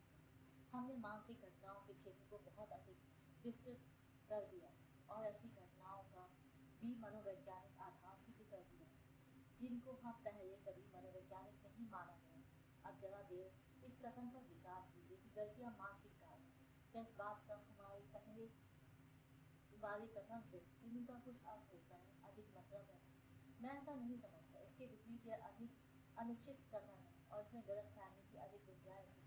मानसिक जीवन में दिखाई देने वाली प्रत्येक चीज को किसी न किसी समय एक मानसिक घटना कहा जाएगा, परंतु यह इस बात पर निर्भर है कि कोई विशेष मानसिक घटना सीधे रूप से शारीरिक या इंद्रिय या भौतिक कारणों से पैदा होती है। इस अवस्था में इसकी जांच का काम मनोविज्ञान का नहीं है, अथवा यह सीधे अन्य मानसिक प्रक्रमों से पैदा हुई है जिनके पीछे किसी एक जगह इंद्रिय कारणों का सिलसिला शुरू होता है। जब हम किसी घटना को मानसिक प्रक्रम कहते हैं तब हमारा आशय इस दूसरी अवस्था से ही होता है और इसलिए अपने कथन को इस रूप में पेश करना अधिक अच्छा होगा। घटना का अर्थ होता है और अर्थ से हमारा मतलब है सार्थकता, आशय, प्रयत्न और मानसिक कार्यों की श्रृंखला में एक स्थान। घटनाओं का एक और समूह है जिसका गलतियों से बड़ा नजदीकी संबंध और जिसके लिए यह नाम उचित नहीं। हम उन्हें आकस्मिक और रक्षण सूचक कार्य करें। वे भी बिना किसी प्रवर्तक या प्रेरक कारण के होने वाले अर्थहीन और महत्वहीन कार्य प्रतीत होते हैं, पर उसके साथ साथ उनमें स्पष्ट रूप से अनावश्यक होने की विशेषता होती है। एक ओर तो वे गलतियों से अलग पहचाने जाते हैं क्योंकि उनमें ऐसा कोई दूसरा आशय नहीं होता जिसका वे विरोध करते हैं या जिसे वे बाधित करते हैं। दूसरी ओर वे उन हाव भाव और चेष्टाओं में बिना किसी निश्चित भेदक सीमा के आ जाते हैं जिन्हें हम भावों की अभिव्यक्तियाँ मानते हैं। आकस्मिक घटनाओं के इस वर्ग में ऊपर से निष्प्रयोजन दिखने वाले सब कार्य आ जाते हैं जो हम कपड़ों से, शरीर के अंगों से और अपनी पकड़ में आने वाली वस्तुओं से मानो खेल खेल में किया करते हैं। ऐसे कार्यों का लोप भी और बेस्वर रहनियाँ भी जो हम अपने आप से गुनगुनाया करते हैं इसी के अंतर्गत आते हैं।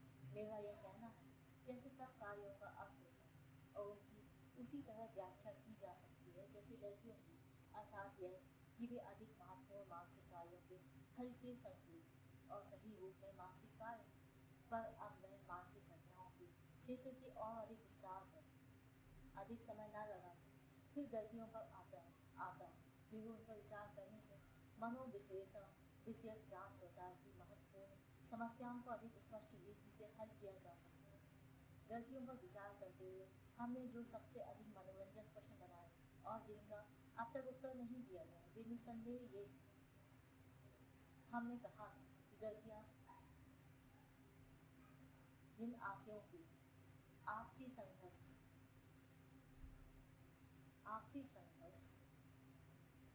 या बाधन से पैदा होती है, जिनमें से एक का बाधित आशय और दूसरे को बाधक प्रवृत्ति कहा जा सकता है। बाधित आशयों से कोई और प्रश्न नहीं पैदा होता, पर बाधक प्रवृत्तियों के विषय में हम प्रथम से यह जानना चाहते हैं कि दूसरों के बाधक के रूप में पैदा होने वाले ये आशय किस प्रकार के और दूसरे बाधक प्रवृत्तियों और बाधित प्रवृत्तियों में क्या संबंध है। मैं सब तरह की गलतियों के प्रतिनिधि के रूप में फिर बोलने की ही गलतियों को लूँगा और दूसरे प्रश्न का पहले उत्तर दूँगा। बोलने की गलती में बाधित प्रवृत्ति अर्थ में बाधित आशय से संबंधित हो सकती है। इस अवस्था में या तो पहली प्रवृत्ति दूसरी प्रवृत्ति का खंडन करती है या उसे सिद्ध करती है या उसकी पूरक होती है, अर्थात दूसरे अधिक अस्पष्ट और अधिक मनोरंजक उदाहरणों में यह हो सकता है कि बाधक प्रवृत्ति का अर्थ बाधित आशय से कुछ भी संबंध न हो,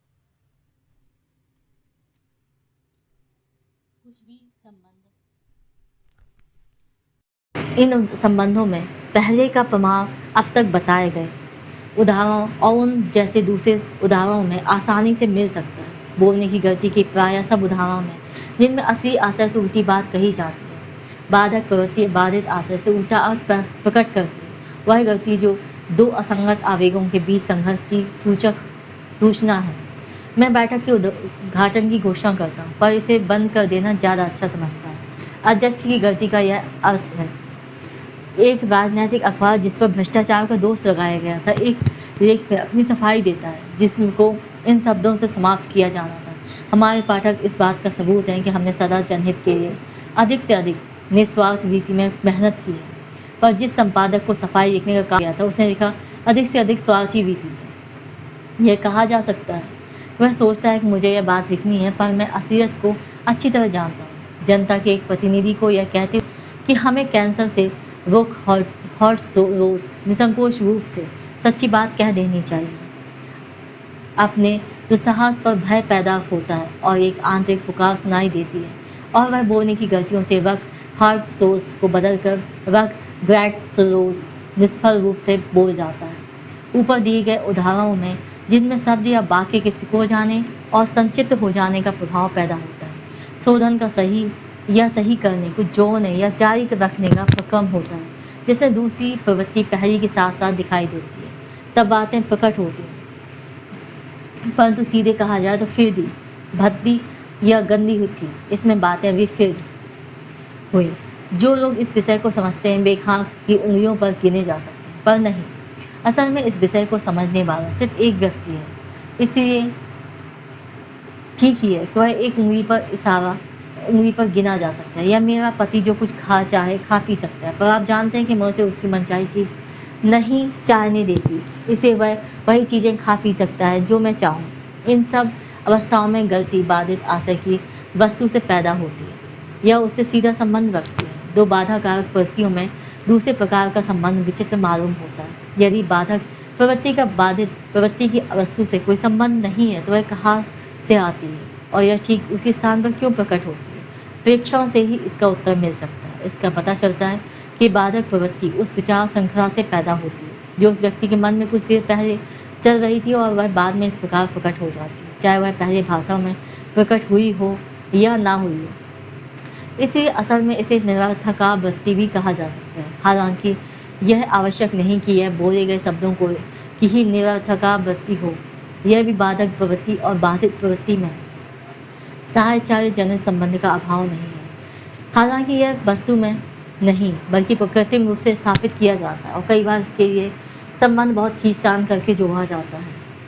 इसका एक सरल उदाहरण देता हूँ जो मैंने स्वयं देखा था। एक बार सुंदर डोलोमाइट्स में वियना की दो महिलाओं से मेरी भेंट हुई जो एक पैदल यात्रा पर रवाना हो रही थी। मैं कुछ देर उनके साथ गया और हमने इस तरह के जीवन के सुखों पर तथा कठिनाइयों पर भी बातचीत की। एक महिला ने स्वीकार किया कि इस तरह दिन बिताने में बड़ी असुविधा मालूम होती है। सारे दिन धूप में चलते रहना निश्चित ही बड़ा कष्टकार है, जिसमें ब्लाउज तथा वस्तुएं भीग जाती हैं। इस वाक्य में उसे एक स्थान पर थोड़ी दुविधा हुई थी और उसके बाद वह कहती गई, पर जब आदमी नेक होश पहुंच जाता है और कपड़े बदल सकता है। होश का अर्थ है पेटीकोट। वह महिला नेक होश कहना चाहती थी जिसका अर्थ है घर। हमने इस गलती का विश्लेषण नहीं किया, पर मुझे विश्वास है आप इसे आसानी से समझ जाएंगे। महिला अपने कपड़ों की पूरी सूची गिनाना चाहती थी, ब्लाउज, समीज और पेटीकोट। औचित्य की रक्षा के लिए उसने पेटीकोट का जिक्र छोड़ दिया, पर अगले वाक्य में जिसकी अर्थ वस्तु सर्वथा स्वतंत्र है वह छोड़ा गया शब्द ध्वनि में मिलते जुलते दूसरे शब्द घर की विकृति के रूप में जबान से निकल पड़ा। अब हम मुख्य प्रश्न पर आ सकते हैं जिसे हम अब तक टालते आए हैं, और वह यह है कि ये प्रवृत्तियाँ जो इस तरह दूसरे आशयों को बाधित करते अजीब रीति से सामने आती हैं, किस तरह की होती हैं? स्पष्टता भी अनेक प्रकार की होती है, पर हमें ऐसा तत्व खोजना है जो उन सब में होता हो। यदि इस काम के लिए हम कुछ उदाहरणों पर विचार करें तो हमें शीघ्र ही मालूम हो जाएगा कि वे 3 समूहों में आते हैं। पहले समूह में वे उदाहरण आते हैं जिनमें बाधा कारक प्रवृत्ति का वक्ता को ज्ञान है। इसके अलावा गलती करने से पहले उसने उसे अनुभव किया था। इस प्रकार विफरीड की गलती से वक्ता ने न सिर्फ केवल यह स्वीकार किया कि उसने प्रस्तुत घटनाओं को फिरदी कहकर उनकी आलोचना की थी, बल्कि यह भी स्वीकार किया कि उसका आशय राय को शब्दों में प्रकट करने का था, पर उसने बाद में इस आशय को बदल दिया। दूसरे समूह में वे उदाहरण आते हैं जिनमें बाधा कारक प्रवृत्ति को वक्ता अपनी प्रवृत्ति मानता है, पर उसे यह पता नहीं है कि गलती करने से पहले उसके भीतर वह प्रवृत्ति, इसलिए वह हमारे बताए गए अर्थ को मान लेता है, पर कुछ देर तक उस पर आश्चर्य करता रहता है। इस तरह की प्रवृत्ति के उदाहरण बोलने की गलतियों की अपेक्षा शायद अन्य गलतियों में अधिक आसानी से मिल जाते हैं। तीसरे समूह में बाधक प्रवृत्ति का वक्ता द्वारा जो शोर से खंडन किया जाता है, वह इसका खंडन नहीं करता कि गलती से पहले यह प्रवृत्ति उसमें प्रबल थी, बल्कि वह यह भी कहता है कि यह प्रवृत्ति कभी मेरे पास तक नहीं फटती। हिकअप्स वाला मामला तथा वह निश्चित रूप से अभद्र तिरस्कार याद कीजिए जो मैंने बाधक प्रवृत्ति का पता लगाकर अपने से लिया था। आप जानते हैं इन उदाहरणों के विषय में आपका और मेरा कोई समझौता नहीं हो सकता। मैं भोजन के बाद वाले वक्ता के खंडन के बारे में अपने अर्थ पर अटल हूँ, जबकि आप मेरा ख्याल उसकी प्रबलता से अब भी प्रभावित हैं और शायद यह सोच रहे हैं कि क्या ऐसी गलतियों का अर्थ ना लगाना और उन्हें शुद्ध रूप से कार्य समझकर छोड़ देना उचित होगा, जैसा कि विश्लेषण से पहले के दिनों में किया जाता था। आप किस बात से भयभीत हैं यह मैं कल्पना कर सकता हूँ। मैंने जो अर्थ लगाया है उसमें यह कल्पना भी की आ सकती है कि जिन प्रवृत्तियों के बारे में वक्ता कुछ नहीं जानता वे भी उसमें प्रकट हो सकते हैं और कि मैं अनेक संकेतों से उन्हें सिद्ध कर सकता हूँ। आपको ऐसे नए निष्कर्ष पर पहुँचने में संकोच होता है जिसके बाद भी बहुत से परिणाम हो सकते हैं। मैं इस बात को समझता हूँ और मानता हूँ कि कुछ दूर तक आपका संकोच उचित है, परंतु एक बात स्पष्ट हो जानी चाहिए। यदि आप गलतियों के संबंध में इस विचार को जितनी इतने सारे उदाहरण से पुष्टि हो गई है उसके अंतिम तार्किक निष्कर्ष तक पहुंचना चाहते हैं तो आपको यह चौंकाने वाली कल्पना स्वीकार करनी होगी यदि आप ऐसा नहीं कर सकते तो आपको गलतियों को समझने का काम जो अभी आपने शुरू किया है छोड़ देना होगा। जरा उस बात पर विचार कीजिए जो तीनों समूहों को जोड़ती है। बोलने की गलती के तीनों तंत्रों में एक सी है। सौभाग्य से यह सामान्य अंश बिल्कुल स्पष्ट है। पहले दो समूहों में वक्ता बाधा कारक प्रवृत्ति का अस्तित्व मानता है। पहले समूह में इतनी बात और भी है कि वह प्रवृत्ति गलती से ठीक पहले दिखाई दी थी, पर पिछली दो अवस्थाओं में इसे पीछे धकेल दिया गया। वक्ता ने उस विचार को न बोलने का पक्का इरादा किया हुआ था और फिर ऐसा होता है कि वह बोलने की गलती कर जाता है। मतलब यह हुआ कि जिस प्रवृत्ति को बाहर आने से रोका गया है वह उसकी इच्छा के विरुद्ध बल लगा है और मुंह से निकलती है या तो वह वक्ता द्वारा प्रकट किए जा रहे आशय की अभिव्यक्ति को बल लगाकर या उसमें मिलकर स्वयं उसके स्थान पर आकर प्रकट होती है। यही बोलने की गलती का तंत्र या प्रक्रिया है। जहाँ तक मेरा सवाल, मैं तीसरे समूह में भी उपर्युक्त प्रक्रिया को बिल्कुल ठीक बिठा सकता हूँ। मुझे सिर्फ इतना मान लेना होगा कि इन तीनों समूहों में इतना ही अंतर है कि किसी में आशय को पीछे धकेलने में कम सफलता हुई है और किसी में अधिक। पहले समूह में आशय मौजूद है और शब्द बोले जाने से पहले सामने आ जाता है। तब तक इसे पीछे नहीं धकेला गया है और धकेले जाने की भरपाई वह गलती में कर लेता है। दूसरे समूह में आशय और भी पीछे धकेल दिया जाता है। उसका भाषा उससे पहले भी कहीं पता नहीं चलता। वह उल्लेखनीय बात है कि पीछे धकेले जाने से उसकी गलती का सक्रिय कारण होने में जरा भी रुकावट नहीं होती।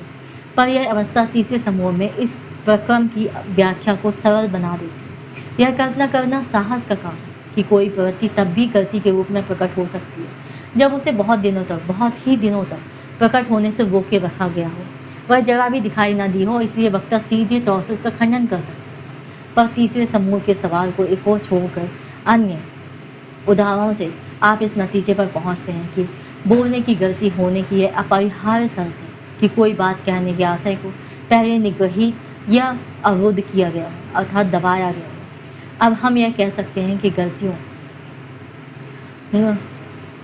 को समझने में हम कुछ आगे बढ़े। हम यह जानते हैं कि वे मानसिक घटनाएं हैं जिनमें अर्थ और प्रयोजन पहचाने जा सकते हैं, और हम यह भी जानते हैं कि दो भिन्न आशय वाली बातों की परस्पर बाधन या संघर्ष से पैदा होती है। और इसके अतिरिक्त हम यह भी जानते हैं कि इनमें कोई आशय दूसरे को बाधित करके तभी प्रकट हो सकता है जब इसे स्वयं अपनी गति में कोई बाधा या रुकावट सहनी पड़े। दूसरों को बाधित करने से पहले वह स्वयं किसी तरह बाधित किया गया होना चाहिए। स्वभावतः इससे हमें उन घटनाओं की पूरी व्याख्या नहीं प्राप्त होती जिन्हें हम गलतियां कहते हैं। हम देखते हैं कि तुरंत और सवाल पैदा हो जाते हैं और साधारणतया हमें यह शंका होती है कि ज्यों-ज्यों हम इसे समझने की दिशा में आगे बढ़ेंगे त्यों-त्यों नए प्रश्न पैदा होने के और अधिक मौके आएंगे। उदाहरण के लिए हम पूछ सकते हैं कि यह मामला अधिक सरल रूप में क्यों नहीं चलता। यदि मन में यह आशय है कि किसी प्रवृत्ति को पूरा होने देने के बजाय रोका जाए तो यह रोक सफल होनी चाहिए और उस प्रवृत्ति का कुछ भी रूप प्रकट नहीं होना चाहिए, अथवा वह रोक असफल होनी चाहिए और रोकी गई प्रवृत्ति पूरी तरह प्रकट होनी चाहिए। परंतु गलतियाँ समझौते के रूप में होती हैं। वे दोनों आशयों की आंशिक सफलता और आंशिक विफलता को प्रकट करते हैं।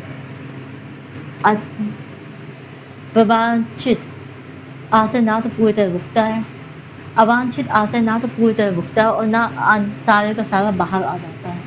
यद्यपि कुछ उदाहरणों में यह आ भी जाता है। हम यह कल्पना कर सकते हैं कि ऐसे बाधा जनित या समझौते वाले रूप पैदा होने के लिए विशेष अवस्थाएं मौजूद होनी चाहिए, पर यह हम अनुमान भी नहीं कर सकते कि वे किस तरह की हो सकती हैं। मैं यह नहीं समझता हूँ कि हम गलतियों का और गहरा अध्ययन करके इन अज्ञात परिस्थितियों का पता लगा सकते। पहले मानसिक जीवन के कुछ और गुप्त क्षेत्रों की पूरी तरह जांच करना जरूरी है। उनमें मिलने वाले सादृश्य ही हमें यह हौसला दे सकते हैं कि हम भी कल्पनाएं कर सकें जिनकी गलतियों के बारे में और अधिक सूक्ष्म स्पष्टीकरण के लिए आवश्यकता है। और एक बात और, हर के संकेतों को लेकर आगे बढ़ना, जैसा कि हम इस क्षेत्र में सलाह करते हैं, खतरे से खाली नहीं। एक मानसिक रोग कॉम्बिनेटरी पैरानोइज्मा कहलाता है, जिसमें ऐसे छोटे संकेतों का प्रयोग करने की आदत सीमा से बाहर हो जाती है। और स्वभावतः मेरा यह दावा नहीं है कि इस तरह के आधार पर निकाले गए नतीजे सारे सही होते हैं। इस खतरे से बचने के लिए हमें अपने परीक्षाओं का क्षेत्र विस्तृत रखना चाहिए और मानसिक जीवन के बड़े विविध रूपों से एक जैसे प्रभाव इकट्ठे करने चाहिए। तो अब हम गलतियों का विश्लेषण यहीं छोड़ देते हैं, पर एक बात और है जो मैं आपके ध्यान में जमाना चाहता हूँ। आप उस विधि को एक नमूने के रूप में ध्यान में रखें जिससे हमने इन घटनाओं का विचार किया। इन उदाहरणों से आप यह समझ सकते हैं कि हमारे मनोविज्ञान का लक्ष्य क्या है। हमारा प्रयोजन उतना ही नहीं है कि घटनाओं का सिर्फ वर्णन और वर्गीकरण कर दें, बल्कि हमें यह भी विचार करना है कि वे मन में दो बलों के संघर्ष से किसी ध्येय की ओर जाने के लिए यत्नशील प्रवृत्तियों की अभिव्यक्तियों के रूप में जो मिलकर या एक दूसरे के विरुद्ध कार्य कर रही हैं पैदा हुई हैं। हम मानसिक घटनाओं की एक गतिकीय अवधारणा प्राप्त करने की कोशिश कर रहे हैं। इस अवधारणा में जो प्रवृत्तियाँ हम सिर्फ अनुमान से जानते हैं वे अधिक महत्वपूर्ण हैं, और जो घटनाएं हम प्रत्यक्ष देखते हैं वे कम महत्व की हैं। तो अब हम गलतियों की ओर जांच पड़ताल नहीं कर रहे, पर तब भी हमें सारे क्षेत्रों के विस्तार का बेहगावलोकन कर सकते हैं, जिसमें वे चीज़ें भी आएंगी जिन्हें हम पहले से जानते हैं, और उन बातों के चिन्ह भी दिखाई देंगे जो नई हैं। ऐसा करते हुए हम पहले किया गया 3 समूहों वाला विभाजन कायम रखेंगे: बोलने की गलतियाँ और उन्हीं जैसी दूसरी गलतियाँ, जैसे लिखने में, पढ़ने में या सुनने में होने वाली गलतियाँ। भूली हुई वस्तु, व्यक्तिवाचक नाम, विदेशी शब्द, संकल्प, संस्कार के अनुसार उनके उप विभागों सहित भूल जाना और चीज़ कहीं रखकर भूल जाना, भूल से कोई और चीज़ उठा ले आना और बस में खो देना। जहाँ तक भूलों से हमारा संबंध है, उनमें कुछ को भूलने के शीर्षक के नीचे और कुछ गलत किए गए कार्यों, गलत वस्तु उठा ले आने के शीर्षक के नीचे रखा जाएगा। हम बोलने की गलतियों पर पहले बड़े विस्तार से विचार कर चुके हैं, तो भी उसके विषय में कुछ और बात बाकी है। बोलने की गलतियों के साथ संबंध कुछ छोटी छोटी भावनात्मक चेष्टाएं होती हैं जो बिल्कुल निरर्थक नहीं होती। कोई भी यह नहीं समझना चाहता कि उसने बोलने में गलती की है। प्रायः स्वयं गलती करने पर मनुष्य उसे नहीं सुन पाता, पर दूसरा वह गलती करे तो वह हमारे कान से नहीं बच सकती। एक अर्थ में बोलने की गलतियाँ छूत की बीमारी है। उनकी चर्चा करते हुए अपने को उनसे अछूता रखना आसान काम नहीं।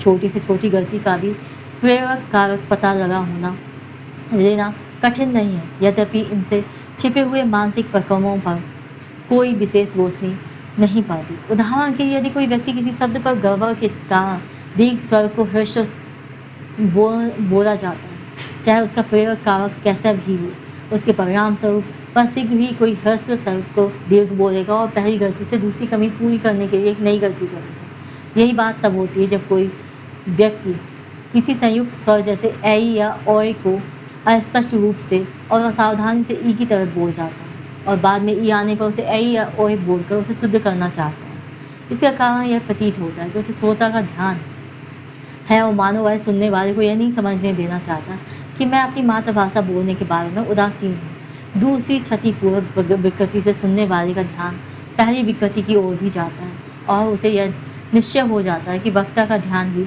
उस गलती की ओर जा रहा है। सबसे पहले होने वाली महत्वहीन और सरल गलतियाँ भाषा की दिलचस्पी रहित भागों में शब्दों के सिकोड़ने या संक्षिप्त होने और पूर्वोच्चारणों के रूप में होती है। उदाहरण के किसी लंबे वाक्य में बोलने की गलतियाँ वैसी होंगी जिनमें अंतिम आशय शब्द किसी पहले वाले शब्द की ध्वनि पर असर डालता है। इससे हम पर यह असर पड़ता है कि वाक्य बोलने में कुछ अधैर्य था, और साधारणतया इसमें यह संकेत मिलता है कि वह वाक्य या सारी बात बोलने का कुछ प्रतिरोध हो रहा है। इससे हम ऐसे सीमावर्ती उदाहरणों पर आ जाते हैं जिनमें बोलने की गलती के विषय में मनोविश्लेषण वाली और सामान्य कार्यकीय अवधारणा के अंतर मिलकर एक हो जाते हैं। हम यह कल्पना करते हैं कि उदाहरण में बाधक प्रवृत्ति आशयित भाषाओं का विरोध कर रही है, पर वह अपनी उपस्थिति ही जाहिर कर सकती है। अपना निजी प्रयोजन है। यह जो बाधा पैदा करती है वह किसी ध्वनि प्रभाव या साहचर्य के संबंध के बाद होती है, और इसे आशयित भाषाओं से ध्यान बढ़ाने वाली प्रवृत्ति माना जा सकता है। किंतु इस घटना का सार तत्व ना तो ध्यान बटाई है और न साहचर्यात्मक प्रवृत्ति है जो सक्रिय हो गई है। इसका सार तत्व इस घटना से मिलने वाला यह संकेत है कि आशयित भाषाओं को बाधा पहुंचाने वाला कोई और आशय मौजूद है, जिसके स्वरूप का पता इस उदाहरण में उसके परिणामों से नहीं चल सकता, जैसा कि बोलने की गलती से अधिक प्रमुख सब उदाहरणों में संभव होता है। लिखने की गलतियां जिनकी अब मैं चर्चा कर रहा हूँ अपने तंत्र या प्रक्रिया की दृष्टि से बोलने की गलतियों से इतनी मिलती जुलती हैं कि उनसे किसी नए दृष्टिकोण की आशा नहीं की जा सकती। शायद इस समूह से हमारी जानकारी में थोड़ी वृद्धि हो जाने से हमें संतोष हो जाए। लिखने की उन्हीं आम तौर से होने वाली छोटी छोटी गलतियां, शब्दों के सिकुड़ जाने, बात के शब्दों के विशेष रूप से अंतिम शब्दों के पहले लिखे जाने से यह सूचित होता है कि लिखने वाले को लिखने में दिलचस्पी नहीं है और उसमें अधैर्य है। लिखने की गलतियों में बहुत मुख्य रूप से दिखने वाली बातों में बाधक प्रवृत्ति के स्वरूप और आशय का पता भी चल जाता है। साधारणतया यदि हमें किसी पत्र में लिखने में कोई गलती दिखाई दे तो हम समझ जाते हैं कि लेखक का मन उस समय बिना बाधा के कार्य नहीं कर रहा था। बात क्या थी यह हमेशा निश्चित नहीं हो सकता। बोलने की गलतियों की तरह लिखने की गलतियों पर भी स्वयं लिखने वालों का ध्यान नहीं जाता। इस प्रसंग में निम्नलिखित बात बड़ी महत्वपूर्ण है। निस्संदेह कुछ लोगों को सदा अपना लिखा हुआ प्रत्येक पत्र भेजने से पहले दोबारा पढ़ने की आदत होती है। कुछ लोग ऐसा नहीं करते, पर यदि ये लोग कभी किसी पत्र को दोबारा पढ़ें तो उन्हें कोई न कोई महत्वपूर्ण गलती देखने और उसे सही करने का मौका सदा मिलता है। इसकी कैसे व्याख्या की जाए? यह तो कुछ ऐसा मालूम होता है जैसे उन्हें पता था कि उन्होंने पत्र लिखने में कोई गलती की है। क्या हम सचमुच यह मान सकते हैं कि ऐसी बात थी?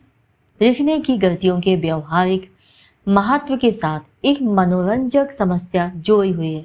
आपको उस हत्यारे का मामला याद होगा जिसने अपने आप को जीवाणु शास्त्री बताकर वैज्ञानिक संस्थाओं से बड़े भयंकर रोगाणु बीज प्राप्त कर लिए थे, पर उनका उपयोग उसने अपने से संबंधित व्यक्तियों से इस बिल्कुल नए तरीके द्वारा पिंड छुड़ाने में किया। इस व्यक्ति ने एक बार एक वैज्ञानिक संस्था के प्राधिकारियों से शिकायत की कि मुझे भेजे गए रोगाणु बीज प्रभावहीन थे, पर उसने लिखने में एक गलती कर दी। पत्र में यह लिखने की बजाय मोशन एंड मिर्च विनचैन चूहों और गिनी पिगी पर किए गए मेरे परीक्षणों में उसने लिखा मैंचेन लोगों पर किए गए मेरे परीक्षणों में ये शब्द साफ पढ़े जाते थे। इस गलती की ओर इस संस्था के डॉक्टरों का ध्यान भी गया, पर जहां तक मैं जानता हूं उन्होंने इससे कोई नतीजा नहीं निकाला। अब आपका क्या विचार है? क्या अच्छा नहीं होता कि डॉक्टर उस गलती को उसकी अपराध स्वीकृति मानते और जांच शुरू कर देते, जिससे हत्यारे की हलचलें समय पर रोकी जा सकती? इस उदाहरण में क्या यह उपेक्षा, जो असल में बड़ी महत्वपूर्ण थी, हो सकती थी, इसलिए नहीं की गई कि हमें गलतियों की अपनी अवधारणा के बारे में जानकारी नहीं थी? मैं कहता हूँ कि लिखने की इस तरह की गलती से मेरे मन में निश्चय ही बड़ा संदेह पैदा हो गया होता, पर इसे अपराध स्वीकृति मानने के विरुद्ध एक महत्वपूर्ण आपत्ति है। यह मामला इतना सीधा नहीं। लिखने की गलती निश्चित रूप से एक संकेत है, पर सिर्फ इसके आधार पर जांच करना उचित ना होता। इससे यह बात सचमुच सामने आती है कि वह आदमी मनुष्यों को रोगाणुओं से प्रभावित करने की बात सोच रहा है, पर उससे यह बात निश्चित रूप से नहीं प्रकट होती कि यह विचार हानि पहुंचाने की कोई सुनिश्चित योजना है या एक कल्पना मात्र है जिसका व्यवहार में कोई महत्व नहीं। यह भी संभव है कि ऐसी गलती करने वाला आदमी इस बात से इनकार करे, और उसकी दृष्टि से इसका इनकार करना ठीक ही होगा कि उसके मन में कोई ऐसी कल्पना थी और वह इस विचार को अपने से बिल्कुल अपरिचित बताएगा। बाद में जब हम मानसिक यथार्थता और भौतिक यथार्थता के अंतर पर विचार करेंगे, तब आप इन संभावनाओं को अधिक अच्छी तरह समझ सकेंगे। पर यह भी वैसा ही उदाहरण है जिसमें बाद में गलती का ऐसा अर्थ निकल आया जिसकी आशंका नहीं थी। अब पठन या गलत पढ़ जाना हमें एक ऐसी मानसिक स्थिति में पहुंचाता है जो बोलने या लिखने की गलतियों की मानसिक स्थिति से स्पष्टता भिन्न है। दो संघर्षकारी प्रवृत्तियों में से एक के स्थान पर यहाँ एक इंद्रिय उद्दीपन आ जाता है और शायद इसलिए कम स्थायी होता है। आदमी जो कुछ पढ़ रहा है वह उस तरह उसके अपने मन की उपज नहीं है जैसे उसकी लिखी हुई चीज यह थी। इसलिए अधिकतर उदाहरणों में अपपठन में पूर्ण स्थानापन्नता हो जाती है। पुस्तक के शब्द की जगह दूसरा भिन्न शब्द आ जाता है और आवश्यक नहीं कि मूल शब्द और गलती के कारण आए हुए शब्द की वस्तु में कोई संबंध हो, और आमतौर से शब्दों में सादृश्य होने से ऐसा होता है। इसका लिख्टनबर्ग का उदाहरण एगेनामेन के स्थान पर एगामेमनॉन इस समूह का सबसे अच्छा उदाहरण है। इस गलती की कारणभूत बाधक प्रवृत्ति का पता लगाने के लिए मूल पाठ को सर्वथा अलग रख दीजिए। विश्लेषणात्मक जांच 2 प्रश्नों से शुरू हो सकती है। अब पठन के परिणाम से स्थानापन्न अर्थात जो शब्द पढ़ा है उससे मुक्त साहचर्य में रहने वाला पहला विचार कौन सा है, और अब पठन किन परिस्थितियों में हुआ। कभी कभी अब पठन की व्यवस्था करने के लिए इस पीछे वाली बात को जानना ही काफ़ी होता है। जैसे उदाहरण के लिए तब जब कोई आदमी सत्याचारियों से परेशान होकर किसी नए नगर में घूमता हुआ पहली मंजिल पर बहुत बड़े बोर्ड पर क्रोसिथॉस शब्द पढ़ता है। अभी वह यह आश्चर्य ही कर रहा था कि इतनी ऊंचाई पर बोर्ड लगाया गया है कि उसे पता चलता है कि असल में वह शब्द कॉर्सेथॉस है। जिस दूसरे उदाहरणों में जहां मूल और गलती की वस्तु में संबंध नहीं होता, बारीकी से विश्लेषण की आवश्यकता होती है, जो मनोविश्लेषण की रीति के अभ्यास और उसमें विश्वास के बिना नहीं किया जा सकता। पर आमतौर से अब पठन की उदाहरण की व्याख्या कर सकना इतना कठिन नहीं होता। एगामेमनॉन के उदाहरण में स्थानापन्न शब्द में बिना कठिनाई के यह पता चल जाता है कि यह गड़बड़ किस विचार पद्धति से पैदा हुई है। उदाहरण के लिए आजकल युद्धकाल होने से सब जगह नगरों व सेनापतियों के नाम और सैनिक शब्द आमतौर से पढ़ने में आते हैं, जो सदा आदमी के कान में पढ़ते रहते हैं। जो कुछ अच्छा लगता है और मन में होता है, वह अपरिचित मन में मौजूद विचारों की छाया नई प्रतीतियों को धुंधला कर देती है।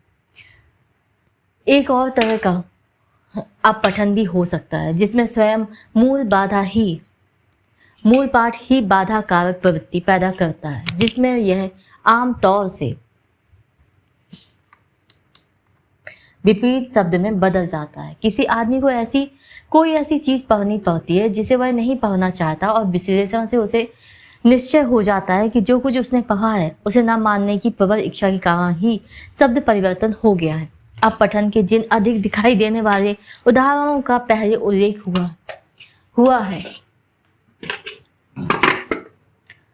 उनमें से वे 2 बातें प्रमुखता से दिखाई देने नहीं देती जिन्हें गलतियों का तंत्र बताते हुए हमने बहुत महत्वपूर्ण बताया था। ये हैं 2 प्रवृत्तियों से संघर्ष और उनमें से एक का पीछे धकेला जाना, जो गलती करके अपनी कमी पूरी कर लेती है। यह बात नहीं है कि आप पठन में इसके विरुद्ध बात होती हो, पर तो भी इस भूल की ओर झुकने वाली हमारी विचार श्रृंखला की अतिशयता कहीं अधिक मुख्य होती है, और इसे जो निरोध या रुकावट पहले सहनी पड़ी हो वह उतनी प्रमुख नहीं होती। जिन विभिन्न परिस्थितियों में भुलक्कड़पन के कारण गलतियां होती हैं, उनमें सही यही 2 बातें सबसे अधिक स्पष्ट रूप में दिखाई देती हैं। संकल्पों को भूल जाने का निश्चित रूप से एक ही अर्थ होता है। उसके अर्थ को, जैसा कि हम सुन सके, सामान्य आदमी भी अस्वीकार करता है। संकल्प में बाधा डालने वाली प्रवृत्ति सदा विरोधी प्रवृत्ति होती है। एक अनिच्छा है जिसके विषय में यही पता लगाना बाकी है कि वो आखिर क्यों हो रही है, उसका कारण क्या है। विरोधी प्रवृत्तियों का कारण पता करना एक अच्छी बात है। कभी कभी उन प्रवर्तक कारणों का अनुमान भी लगाया जा सकता है जिनके कारण इस विरोधी भावना को छिपाना आवश्यक हो जाता है। आदमी देखता है यदि वह खुलेआम इसका विरोध करता है तो निश्चित रूप से इसकी निंदा की जाती है, परंतु चतुराई से गलती के रूप में वह सदा यह काम अपना उद्देश्य सिद्ध कर लेता है। जब संकल्प करने और उसे अमल में लाने के बीच में मानसिक स्थिति में कोई परिवर्तन होता है जिसके परिणाम स्वरूप अब इस पर अमल करने की जरूरत नहीं रहेगी, तब यदि उसे भुला दिया जाए तो वह घटना गलतियों के अंतर्गत नहीं रहेगी। इस गलती में कोई आश्चर्य करने की चीज नहीं रहेगी, क्योंकि वह जानता है कि उस संकल्प को याद रखने की कोई आवश्यकता नहीं रही थी। वह स्थायी रूप से रद्द कर दिया गया था। किसी संकल्प पर अमल करने को भूल जाना तभी गलती कहला सकता है जब मन मानने के लिए कोई कारण ना हो कि इस तरह संकल्प को रद्द किया गया है।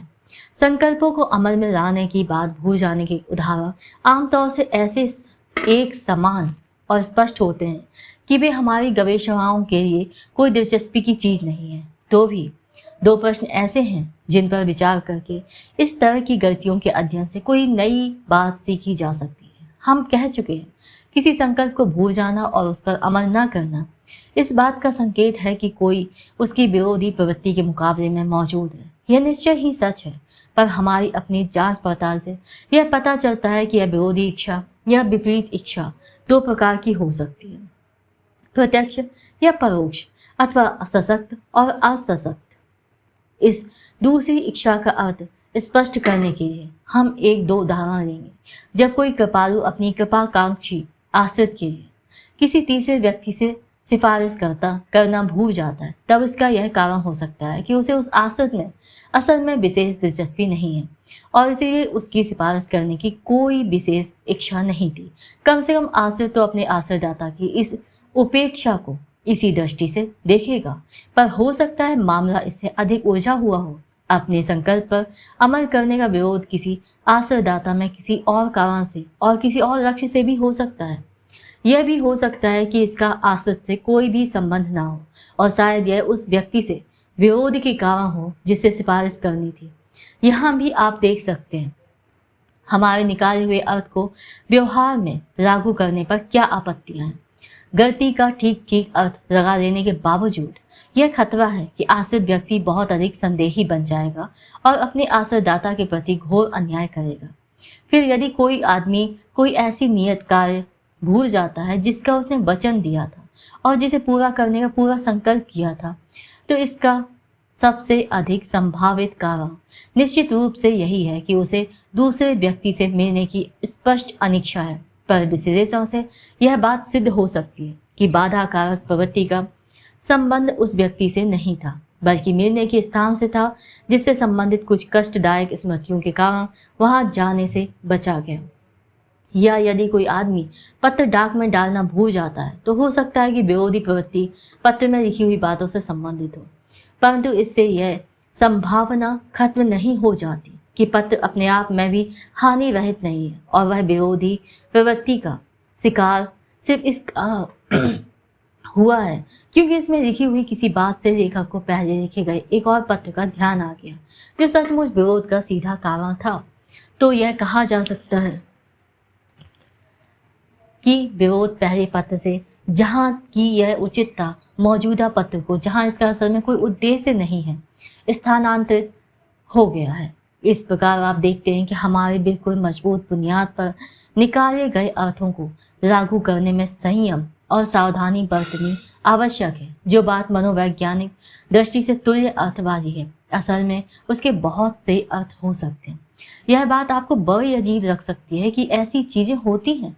शायद आपका झुकाव यह मानने की ओर होगा कि परोक्ष विपरीतेच्छा ही किसी घटना को रोगात्मक बताने के लिए काफी है, परंतु मैं यह निश्चित रूप से कह सकता हूँ कि यह स्वस्थ और सामान्य व्यक्तियों में भी पाई जाती है।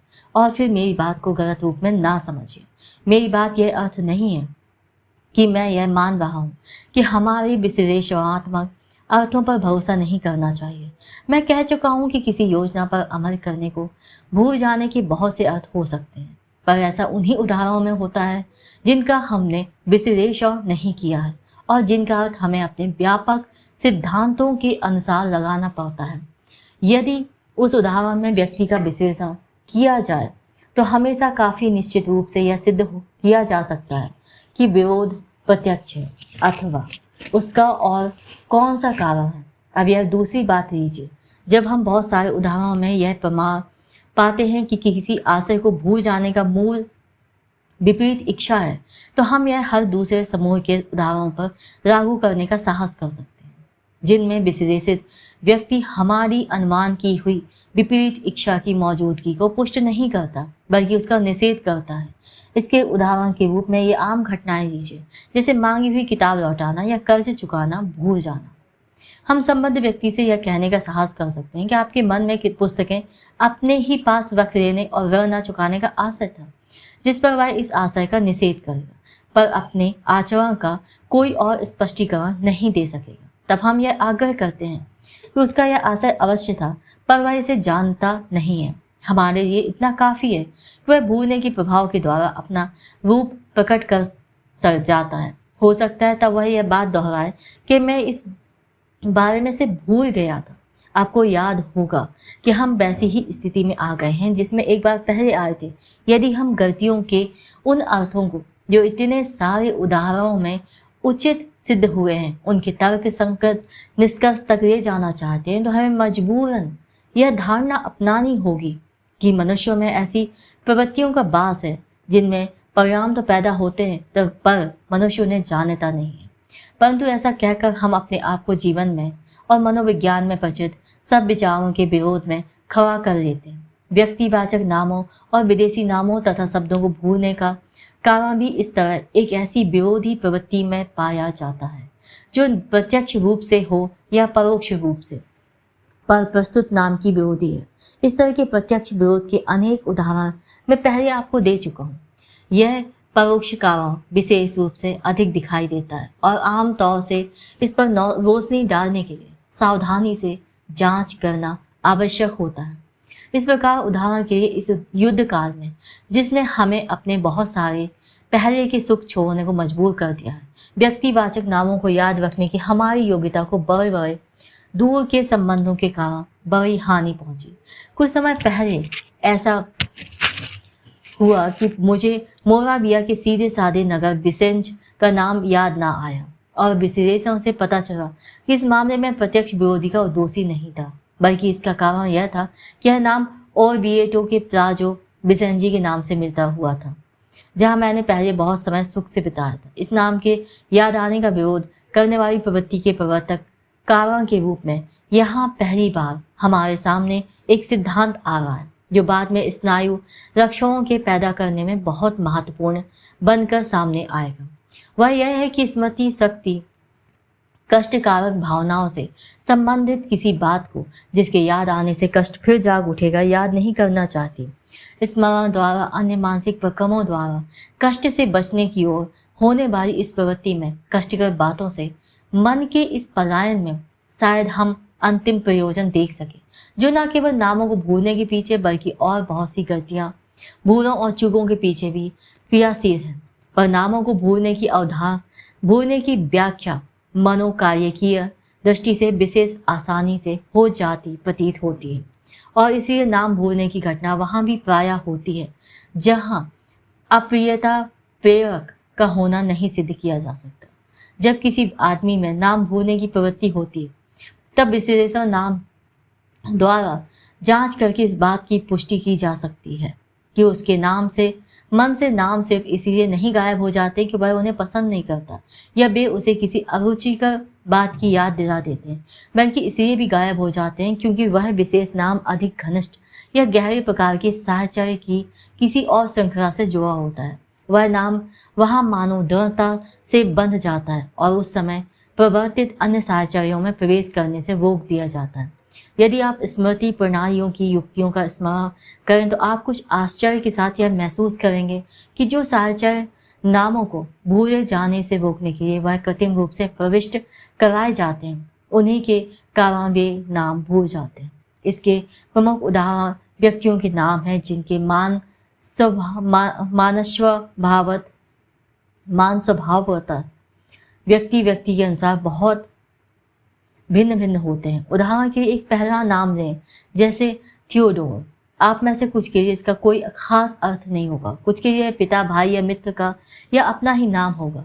विश्लेषण के अनुभव से पता चलेगा कि आप में से प्रत्येक वर्ग के लोगों को यह भूलने का कोई खतरा नहीं होगा कि यह किसी अजनबी का नाम है, पर शेष लोगों को यह बात लगातार चुभती रहेगी कि एक ऐसा नाम जो आपको अपने किसी निकट संबंधी के लिए सुरक्षित रखा हुआ मालूम होता है किसी अजनबी का भी हो।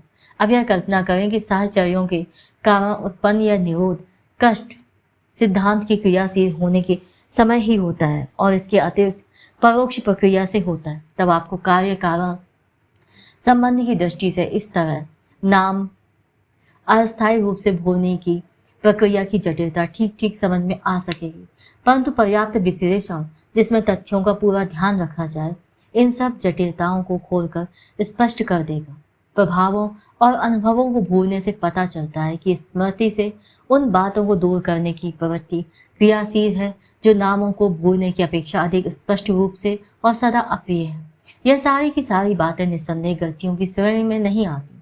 गलतियों की श्रेणी में यह वही तक आती है जहाँ तक सामान्य अनुभव के पैमाने से नापने पर यह हमें विशिष्ट और अनुचित प्रतीत होती है। जैसे उदाहरण के लिए जहाँ हार के या महत्वपूर्ण प्रभाव भूल जाते हैं या जहाँ सारे अच्छी तरह याद सिलसिले में से एक घटना भूल जाती है।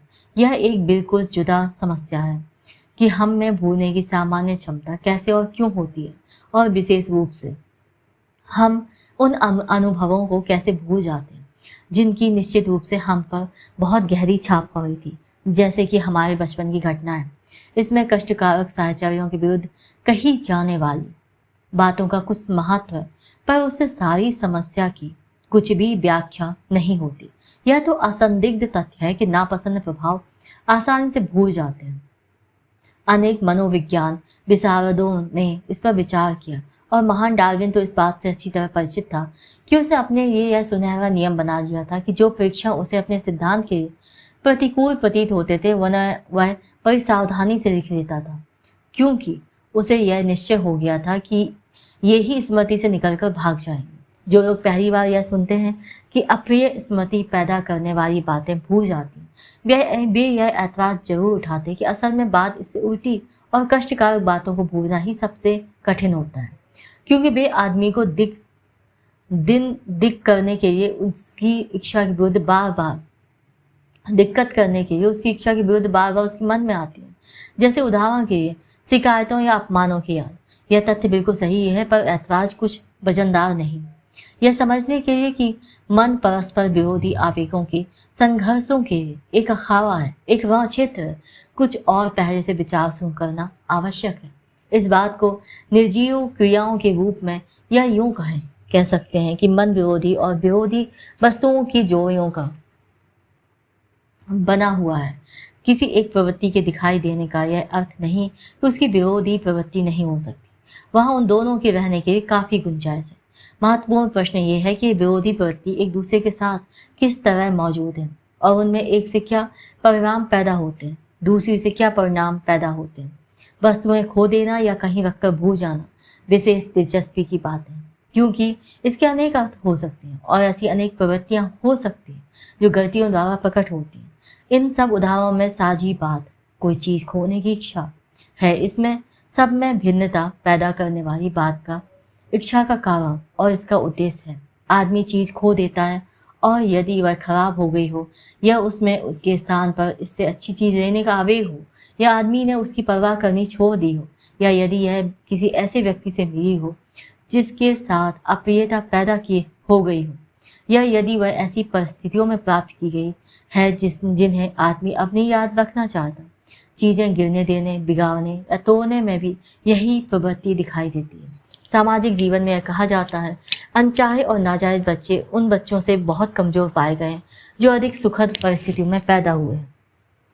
इस परिणाम का यह अर्थ नहीं है कि पेशेवर शिशु पालकों के भद्दे तरीके काम लाए गए हैं। बच्चे की देखभाल में थोड़ी लापरवाही ही काफ़ी कारण है। वस्तुओं का हिफाजत से रखना और बिगाड़ना या खोना भी बच्चों के ढंग से ही हो सकता है। तब फिर यह भी तो हो सकता है कि कोई वस्तु पहले की तरह मूल्यवान रहती हुई भी अवश्य खो जानी हो, अर्थात जब किसी आशंकित बड़ी हानि से बचने के लिए कोई चीज़ भाग्य पर बलिदान करने का आवेग मन में हो। विश्लेषणों से पता चलता है कि इस तरह भाग्य को प्रसन्न करने की प्रवृत्ति भी अभी हमारे अंदर बहुत व्यापक है, जिसका अर्थ यह है कि हमारी हानियाँ प्रायः स्वेच्छा से चढ़ाया हुआ बलिदान होती हैं। इसी तरह खोने से बुद्वेष के या आत्मपीड़न अर्थात स्वयं अपने को दंड देने के आवेगों का पता चलता है। संक्षेप में, कोई चीज़ खोकर उससे पिंड छुड़ाने के आवेग के पीछे जो दूर बढ़ती प्रेरणाएं हो सकती हैं, उनका आसानी से कहीं अंत नहीं ढूंढा जा सकता।